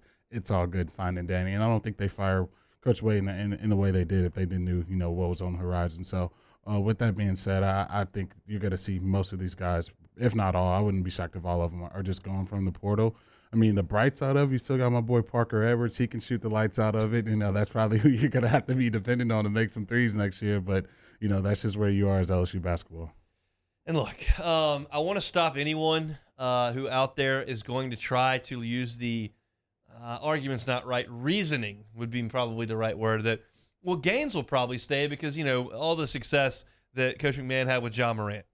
Just because they're skinny and jump high doesn't mean they're the same. Ja Morant's one of the 5 best players in the world. Eric Gaines is a nice backup point guard who I really like to watch play most of the time. So just if that's creeping into your brain, just kick it out. That's not how that works. So look, it's looking fairly bleak, but you have gone to the transfer portal. We talked about Kendall Coleman coming in from Northwestern State yesterday. A far bigger commitment that LSU has signed and announced publicly that is now a signee is Justice Hill from Murray State. Justice Hill was the starting point guard for Murray State this past year. He started all 34 games for the Racers, scored 13.5 points, and led them in assists. Had some excellent assist games. He shot 36% from three-point range. And best I can tell, as I look at his bio and I try to decipher COVID years and whatnot, this is a guy who went to Arkansas, left before he ever played, ended up in junior college where he was a first-team junior college All-American, and then has played 2 years at Murray State. So by my estimation, he has 2 years left. I don't think your COVID year getting interrupted by your JUCO year getting interrupted by COVID matters, but I don't know. I just don't know what the rules are for eligibility anymore. I wish I was better about it. I know that if you played in college, in D1, it doesn't count. I don't know if you played junior college. Trust me, I'd like to know. I don't. I think he's got 2 years left to play. He was listed as a sophomore on this past year's team. So Justice Hill coming in to Baton Rouge. He's a good player. He's a good, quick point guard who can distribute and shoots the ball pretty well. That is a huge pull, and it's not something that I put a whole lot of credence in when you said, well, maybe he'll just look, Jay Johnson pulled Jacob Berry out of. This is a totally different situation, LSU's baseball program, as compared to anybody else's basketball program when you think about a postseason ban. But this is a really big deal for next year's team to pull him in. And I think, based on what it looks like, is that he would be a 2-year guy. If you can play in the NCAA tournament the following year, he would potentially be a big piece of that team. Yeah, I think so. This is right in the wheelhouse, like we talked about with Coach McMahon. Guys, probably not McDonald's All-Americans, not 5-star, 4-star guys, but guys who can play and guys who can score. We remember playing Belmont earlier in the year, winning LSU's way. This same kid, Justice Hill, he dropped 36 on Belmont. He made 8 threes in that game. So he can fill it up. He can score. And that's exactly what you're going to need. He's not going to have the most talented guys around him, especially once you see guys leaving Baton Rouge. But he can play at a high level, and obviously we saw what he did in the NCAA tournament. So I think this is definitely a good pickup for Coach McMahon. Okay, now this is where things get a little bit more interesting. Could that create a bit of a pipeline? If Justice Hill is willing to do it, is KJ Williams, the OVC Player of the Year, willing to follow suit? He's in the transfer portal. You're talking about a 6'10", 245-pound big man who has shot the ball very, very well. He's a 35% career three-point shooter, shot 33% last year. He averaged 18 points and 8.5 rebounds. Again, was the OVC Player of the Year. Is in the transfer portal. Would Trey Hannibal, who's transferred from South Carolina to Murray State, he's also in the transfer portal. Would he be willing to come? They would be following their coach here in Coach McMahon, but as of today, Casey Long, an assistant at Murray State who's from Louisiana, has taken a job at LSU. This is a guy who worked with Will Wade at VCU, first of all, then went to Murray State with Coach McMahon, and is now coming home to Louisiana to join LSU's staff. Does that open the floodgates for a couple more players from a 30-3 basketball team to jump on board? I don't know, but it sounds like it might. Yeah. I wouldn't say open the floodgates yet until we see it. It definitely opens up that window, though. Definitely opens up the door. It's all about networks, all about relationships, and we've kind of saw it even with the football team. Coach Steeples had a relationship with Mekhi Wingo, and now he's in Baton Rouge. So would I be shocked if a couple more of these guys come from Murray State? No, and I think you would need it. I think right now that's right in Coach McMahon's wheelhouse. Obviously, with some of these kids not getting the national exposure that you're going to get when you're in the SEC, he can make that pitch and make that play to them. And obviously, you're going to be sacrificing a postseason run. That's not 100% locked in, but it's looking like it's very much going to be the case. I think that's a good trade-off for a lot of these kids that's playing at smaller schools. We will certainly see. That would change my outlook a little bit on next year. We'll have to wait for the sanctions, which could take a while. LSU's got to go to its hearing, present its case on some of the findings, and they will certainly try to use Will Wade as a scapegoat in that way. You can use whatever terminology you want. Say it was his fault. Once we got the information, we fired him. He did this. He's no longer here. Don't punish the players. My thought process would be the NCAA, if they, this is what any normal, rational human being would do, would say, hey, you heard the voice in the wiretap. You figured some of this stuff was coming. You were aware of the investigation, and you waited 3 years to do anything about it. We're still going to punish you. That's the way it feels like to me. Now, if you want to say we're not punishing these kids, we're not punishing Coach McMahon, we understand that you got the information and made the decision quickly. Like, I can connect those dots and try to get on board with you there, but it seems less likely than not. When the NCAA gets their teeth into you, which they have, they've issued a note of allegations, which you immediately read and fired your coach, which you said doesn't admit guilt, but certainly feels a lot like it to me. They generally don't ease up. Ask Missouri. Yeah. Like it just if you don't play with and you just say I'm not cooperating, do whatever, you just they don't do anything.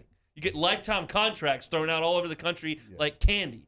But if you play ball with them, you're in trouble, and that's what I think is going to happen to LSU. My opinion. Yeah, it's tough, man. In a perfect world, just kind of wish, give Coach Wade some show cause, maybe slap on the wrist here, a little fine there, and look, we're good, man. Look, now we know postseason ban, keep our scholarships, but something tells me that's not going to be the case. I just don't see them taking this amount of time unless you fire Coach Wade in the fashion that they did, and it just kind of be nothing around the corner. So it's going to be tough. I'm kind of just want to get it over with type of thing. Like, can you just kind of let us know what it is and not hang it over our head forever? But we'll find out sooner than later. Then you can kind of, start making plans for the future and kind of seeing what you're dealing with. Because right now, no one really knows. So kind of once you do know if it's a 1 year, 2 year, whatever it's going to be, you can start building upon it after you kind of know.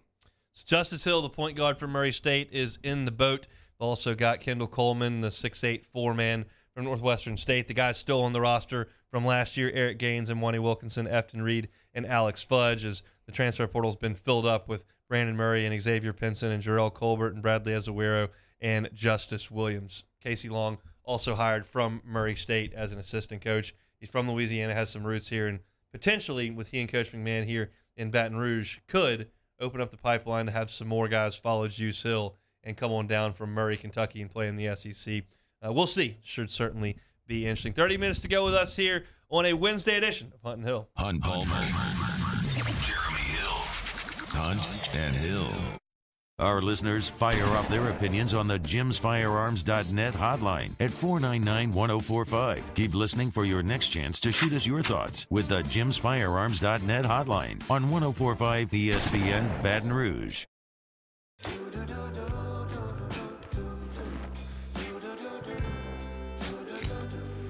I've got that blue sky, I've got that sunshine.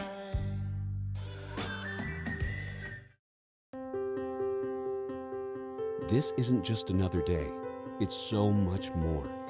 Kelly's life was put on hold when her auctioneer primary care doctor discovered a rare blood disorder. Her doctor connected her to an auctioneer care team of cancer, heart, and kidney specialists. With multiple primary care locations around Baton Rouge, same-day appointments, and online scheduling, we're relentless about keeping you healthy. Auctioneer Baton Rouge, innovating healthcare for Kelly.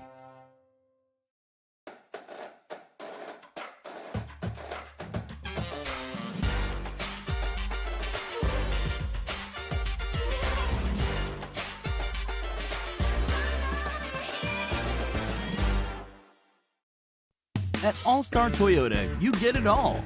If you're in the market for an all-new Toyota vehicle, come see our friendly and knowledgeable sales team at All-Star Toyota. Located in Baton Rouge at the corner of Airline and Goodwood, we've been serving our community since 2005 by offering a large selection of new Toyota cars, trucks, and SUVs. Get behind the wheel of your dream car and take a test drive at All-Star Toyota today. Gulf Coast Office Products is a nationally recognized Savin office equipment dealer based right here in Louisiana. Over 100 employees strong, Gulf Coast has the boots on the ground to support all vertical markets from education, engineering, legal, and finance. With the latest in office technology from desktop to production segment units, Gulf Coast and Savin have the perfect fit for you. Call 225-756-2644. That's 756-2644 for Gulf Coast Office Products. ServiceMaster Elite create clean, disinfected work environments. As a local business, we take pride in serving the New Orleans and Baton Rouge areas. Our cleaning protocols follow CDC and OSHA standards for healthcare settings, offices, senior living, restaurants, and industrial plants. Contact ServiceMaster Elite to get your operation ready for reopening with germ disinfection cleaning. ServiceMaster Elite, the trusted choice in professional cleaning since 1996. Eli's always been into grilling. It took us a while to see it, but the signs were there. What are you doing, Eli? I knew grilling was my thing. I have been talking about it throughout my career. Happy with the results? I am. Got the new grill from barbecueguys.com. It performed great. My advice, as I always told my boys, do more of what you're born to do. Barbecue guys, for those who were born to grill. You want cheese on your burger, Pops? I'll take a little cheese. If you're in an accident, a car accident, a slip and fall where you're injured, you need to call an attorney. The defendant insurance company, it's their goal to close the case as quickly as possible and pay out the least amount of money as possible. That's why it's important to call an attorney and call the law office of O.C. Brown. At the law office of O.C. Brown, we're a family-owned firm. We want to be your law firm for a lifetime.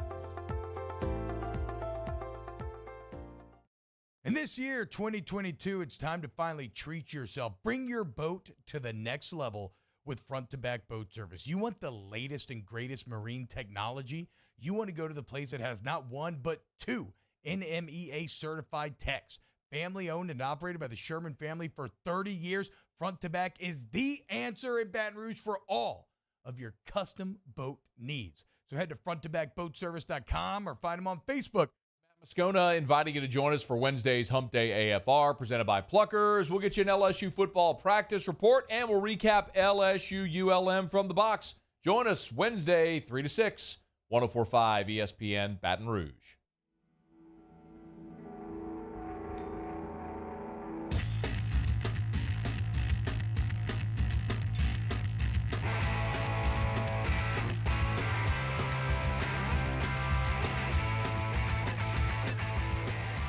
This is Hunt and Hill on 104.5 ESPN Baton Rouge. Took Myers to church on Sunday for the first time, and the homily was about the prodigal son. Those that know the story or don't, prodigal son. There's two sons. One asks for his inheritance early, goes out, lives it up, wastes everything, ends up destitute, comes back home. Father throws a party. The older son says, "Wait a second. I was the one who did all this right and kept my inheritance, and no one ever celebrates me." And he goes and ruins everything, and then you welcome him back with open arms and throw a big party. What's the deal? And it's saying that, once someone is lost and then they're found, whole deal, whatever. I kind of felt the parallels between Tyronn this week and that. Obviously, was on top of the college football world in 2011, and I remember very vividly sitting in the football ops center when Les Miles called a press conference and said, "We have dismissed Tyronn Mathieu from the team." And I was like, what? Okay. You were on that team. What were your memories of that? Yeah, I remember that day like yesterday. Just a very, very gloomy, dark day, man. I remember, just the whole team being in the team meeting room, Coach Miles coming in there, just very, very quiet. You can kind of hear a pencil drop and hit the ground when he kind of broke the news to the team. And no one could really believe it, man, because everyone kind of knows just, the damage Tyronn did on the national level his freshman and sophomore year. And so we were going into that season really dependent on him. And you asked a lot of guys on that team. I just think it's a whole different team, whole different swagger if you can bring Tyronn Mathieu out there for that 2012 season. And we just didn't have that guy, our best player on the team. And so it was very unfortunate. But, as time went by and, Tyronn matured and became the man we know him to be today, it's just a beautiful story. The guy that he is now compared to, everything that he went through then. And it's great to see him, being successful and doing things he's doing now. Yeah, I mean, he lost it all. Lost the whole thing at the worst time in the calendar as a football player that he could in fall camp. And you're sitting there in August, and now he's got nothing to do, nowhere to be. Just kind of get ready for the NFL, I guess. And he does. And the whole narrative was that he needs to go somewhere that has some good structure because he's lost his way. He's a really good player, but maybe he's a personality problem, locker room cancer, big-time risk, red flags, and we know the rest. He goes to Arizona, Patrick Peterson's there, and now he's become one of the most stand-up guys in the league, one of the best leaders in the league, and he's come home this week, and I'll be quite honest, I don't remember a player being highlighted and received as big as this has been this week. I mean, you're talking about video crews, watching him get off the plane, talking about, all the stuff. And it appears that Tom House wanted him to come in and do this because obviously they've spent the last couple of years together. But it is very much a prodigal son returns home type deal. And he spoke with the team, a little bit earlier and has watched practice for a couple of days and has kind of been around and has made it very public that he wants to eventually become a football coach. And he's kind of taken in everything that can be taken in.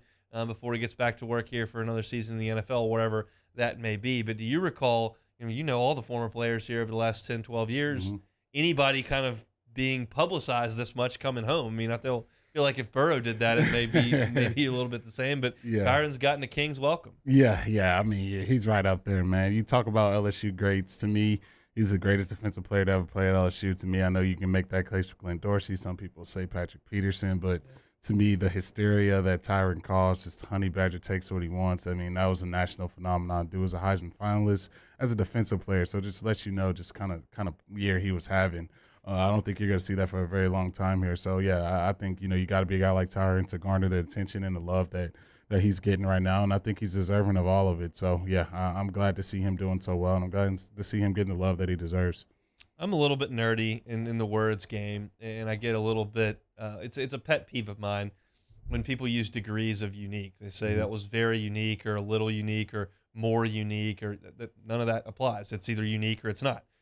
There's one, it's unique. There's not one, not unique. And I have never seen a defensive football player play at the college level like Tyronn Mathieu. It was truly a unique season for me to watch him continuously just take the ball from people. I mean, and it was not like, oh, he did that like one time. He did it all the time. I mean, he did it against Georgia. He did it against Arkansas. He did it. He had those batted up plays against Kentucky and West Virginia with the strip sack and the stuff before the half. Like, I've never seen anything like it in my entire life, and it caught the nation by storm. And then he scores the touchdowns against Arkansas to totally change the direction of the game. Then he does it again against Georgia and almost did it again against Georgia. By my contention, if he scores the touchdown before the half against West Virginia, where he tapped the ball up and ended up getting tackled at the 2, if he scores there and then he scores the second punt return against Georgia, I think he has a chance to win the Heisman Trophy. If he would have scored 2 more touchdowns without being an offensive player, and that was the Robert Griffin year where his numbers were good, but Baylor wasn't.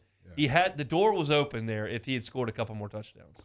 To me, man, look, you got to give it to the catalyst of the undefeated SEC champions in the country. A lot harder path. I think Baylor had 3 losses that season. I don't know, man, that what Tyronn did. I don't think you make it to that point without Tyronn Mathieu on that football team. And that's saying a lot for a defender and a special teams returner. So, I think Tyronn got robbed because I've yet to see James Wright, former LSU receiver, me and him talk about it all the time. It's been, almost a decade plus. I've yet to see someone make the plays that he made, just stripping the ball. Like, he had a strip sack on the quarterback, picked it up and took it to the house against Kentucky. Like, you just don't see that kind of stuff. So I've yet to see it still to this day. And to me, that's why, he definitely deserved the Heisman that season. That was an 11 a.m. game, and I was in the press box. And the press box is a working environment, no cheering, no loud noises. It's pretty subdued in there. I mean, there's plenty of people who have their rooting interest, myself included when I was up there. But when he did that before the half against Kentucky, the strip sack, picked it up and scored, you heard the press box, the press row go, like, oh my God, he did it again. It was right after the West Virginia game where he had done it. It was just like, this is the most unbelievable thing I've ever seen. And Keaton in the Bayou Ford chat on YouTube says, Charles Woodson, sir. Woodson was the best athlete on the field, and they played him at wide receiver and threw him the ball. And certainly the punt return stuff was there, and he had the interceptions. But in terms of just straight up, this is the ball, I'm taking it, and going the other direction, Charles Wooden didn't do it like Tyronn Mathieu did it. I think Woodson was more of a ball hawk, but even Tyronn had those ball hawk plays. I think Florida tried him down the sideline. He went up high, pointed that one. Obviously, he had the tip interceptions, just ripping DeAnthony Thomas, like all the plays he's made. Like I said, that Oregon play. That was just crazy, man. Just takes the ball right from him and just walks into the end zone. Like, you just don't see that stuff, man. It's like video game stuff. So, I mean, Keaton and I have had that conversation before, but to me, Tyronn Mathieu, man, that season was just – I don't think you can draw that stuff up in the meeting room. Like, if you're John Chavis, like Tyronn, you're going to be lined up here. Then you're just going to take the ball from this guy. Then you're going to take it back to the house. Like, you can't draw that stuff up. It's just unbelievable plays he was making. And you got to always tip your cap for him for doing it. You always think about guys who have stories and what they can bring back to your program. And this is one of the best ones. I mean, you certainly want guys who came back for an extra year and made it count to come back and talk, because you want your guys to come back and be Tigers. But for Tyronn, and I don't know, these players, if they're 19, They were 8 when Tyronn was taking the football world by storm. You may not remember that or have a good feel for that at all, but it's pretty easy to draw up a couple YouTube clips and whatnot and realize that this guy was at the Heisman Trophy ceremony as a defensive player and was the leader of the best team in the country, and it was all gone like that because he didn't make the decisions he needed to make.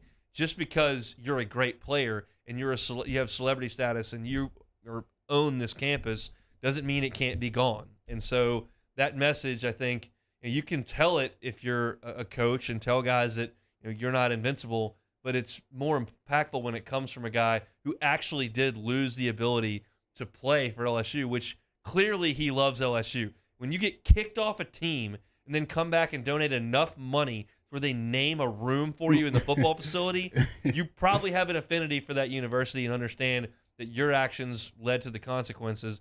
But it's an unbelievable message to be able to give from a guy who's lived an amazing life. Oh, yeah, it definitely is. And I think, I remember like yesterday, especially when he was at the deepest and darkest points, and you saw him just not be, on the football team, but kind of still be around Baton Rouge and kind of still be that stuff. And you just can't imagine everything a man can go through as far as just being in New York, being on the national stage, being at the Heisman ceremony, and to being off a football team, out of school, looking what's next around the corner, and to see where he parlayed that to now, it's just an amazing story. And I think you got to have guys like that around because everything isn't going to be sunshine and rainbows.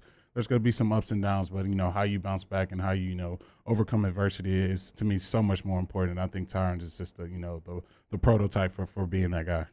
Good message that Tom House has brought in from his former safety, who may find a way down to New Orleans. Probably doubtful based on the salary cap, but as Malcolm Jenkins retires, it's fun to dream. We'll see if Tyronn finds a home very, very soon. We got 15 minutes left to go here on a Wednesday edition of Hunt and Hill.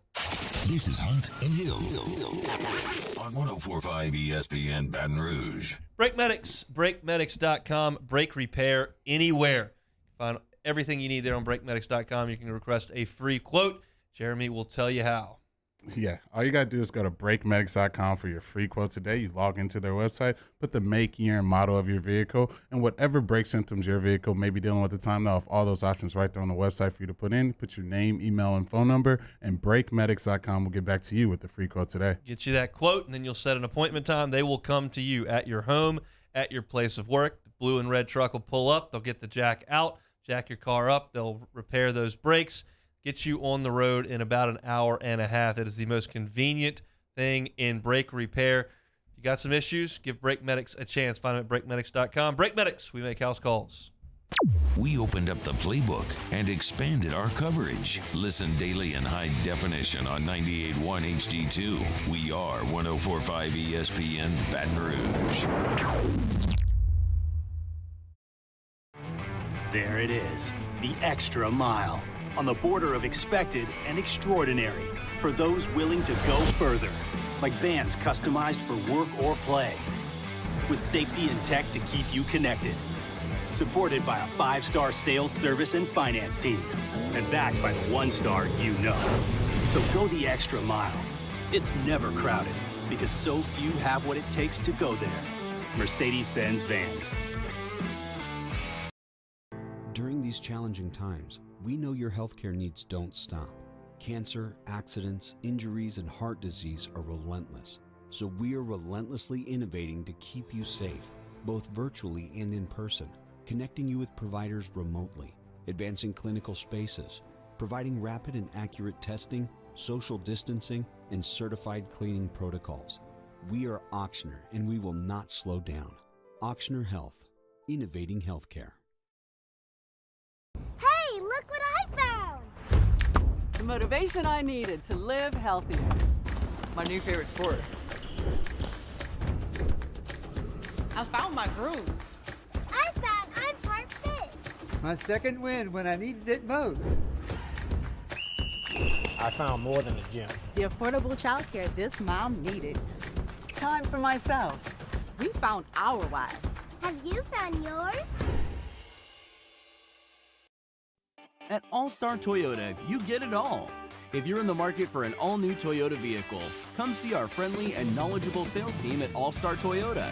Located in Baton Rouge at the corner of Airline and Goodwood, we've been serving our community since 2005 by offering a large selection of new Toyota cars, trucks, and SUVs.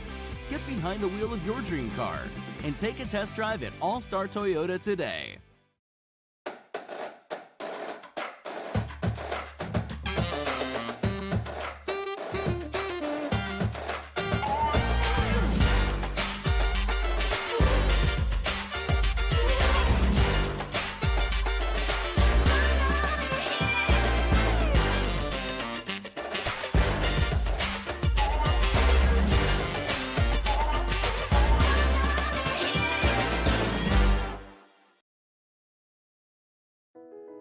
I've been doing business with Luba for 25 years. They're dependable, trustworthy. It's just the attention to detail with our clients. Our folks have years and years of experience. They're highly trained professionals, but many companies have that asset. What I'd like to think makes Luba a bit different is that we use those talents in a way that truly is dedicated to serving the needs of the folks who depend on us.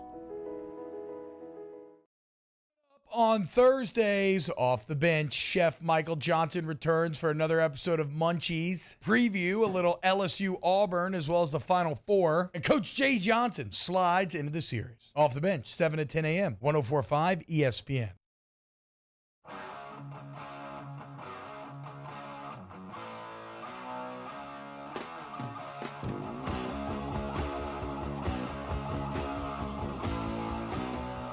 This is Hunt and Hill on 104.5 ESPN Baton Rouge.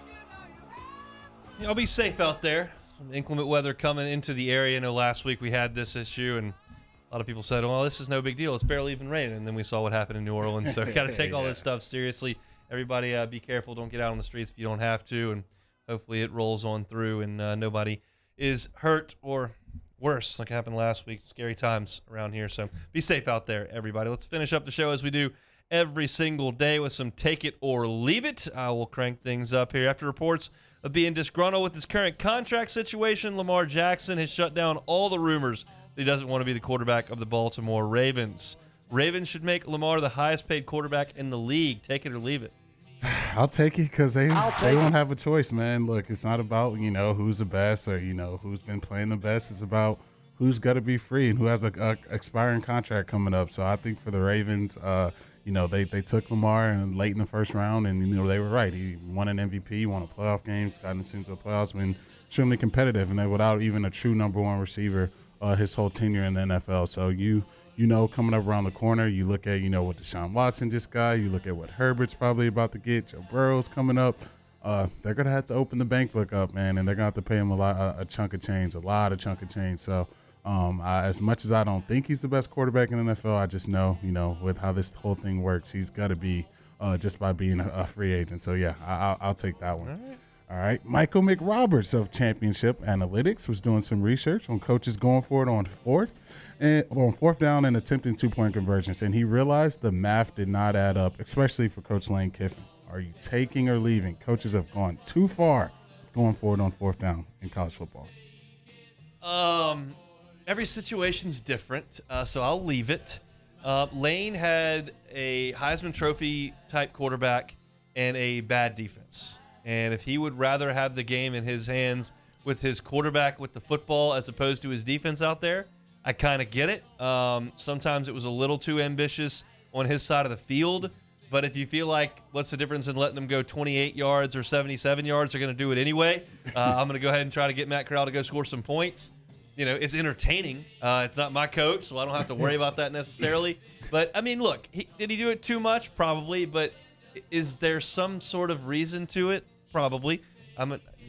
Numbers can lie at times, so I'm not totally off of it. Johnny Manziel says he's done playing football at the highest level, as he enters his second season in the fan-controlled football league. You going to watch Johnny football in the fan-controlled football league? I have no idea what that is. Yeah, man, I'll take it, man. Look, I'm a football junkie, so any chance I get to watch football, I'm going to do it. And it's pretty cool, man. You got the fans tweeting the play calls. You got the fans, interacting with the coaches and the players while it's going on. I think it's, it's wacky. It's a little weird, but, yeah, it's football in springtime. So I'm going to be tuning into it. And, yeah, I get to watch Taylor Sharp's favorite quarterback, Johnny Manziel, play. So I'm going to be tuning in and watching that. Yep. All right. My boy Alex Myers of Golf Digest, he wrote an article of how strict the rules are at Augusta National, with our boy Ricky Fowler being disciplined for wearing his cap backwards. Are you taking or leaving? Augusta National should relax a little bit with the hat rules. You know what? I'm on the air here. This is on YouTube. So I fully support Augusta National's decision to do whatever they want to do, because I don't want to get on their bad side. That entire article that Golf Digest wrote, I might add, that's a gutsy article to write, because they don't mess around. Gary McCord said they thought they'd bikini wax the greens. He's not allowed back there ever. You talk about guys having their cell phone banned for a year. Talking about people scalping tickets, banned for life. Ricky Fowler took his hat on backwards, got a slap on the wrist. They do not mess around with their rules. They have their rules. They do things their way. You call the gallery the patrons. You call the back nine the second nine. You don't mess around. If you do, they'll just cut you out. Ask when they tried to put a strike on all the sponsors, and the Masters just said, you know what, we'll have no commercials this year. Whatever. We're talking about a place, a country club that bought up an entire subdivision at one point, every home, and flattened all of them to use it as a parking lot 1 week a year. They don't care about the rules. They got as much money as they need. If you don't like our rules, then you just won't come in. That's the way they operate. So you want me to say something negative about Augusta National? Good luck. That ain't happening, because one day my dream is to tee it up there. We got to see how that's going to happen. I don't like my odds. I don't think I'm going to qualify for the Masters anytime soon. They don't take a lot of 10 handicaps, so I don't think that looks very good for me, but I'm certainly not going to take them off here on YouTube. So, Augusta, you go do whatever it is you need to do. Interestingly enough, Ingrid Lindblad, LSU golfer, female golfer, they're playing the Augusta National Women's Amateur, and she was leading as of this morning. She was second place and one shot out of a playoff last year. We're going to try to get Ingrid on next week after this tournament concludes on Masters Week to get her perspective of playing the course. Fun show today. If you missed anything, on demand, 1045ESPN.com. Jack Bech joined us at the beginning of the show. A lot of great stuff on spring football and the Brian Kelly era as it's gotten underway. So Jack was really, really good, and we appreciate it. Glenn West, the top of hour number 2. Talked a little basketball, talked a little football, talked a little Saints. It's all on demand. You can find it on YouTube on our YouTube channel. Matt Moscona is going to drive you home 3 to 6 on After Further Review. Jimmy Ott's Game Time 6 to 8. Your early lines coming up next with Mario and Musso. We will see you tomorrow on Hunt and Hill.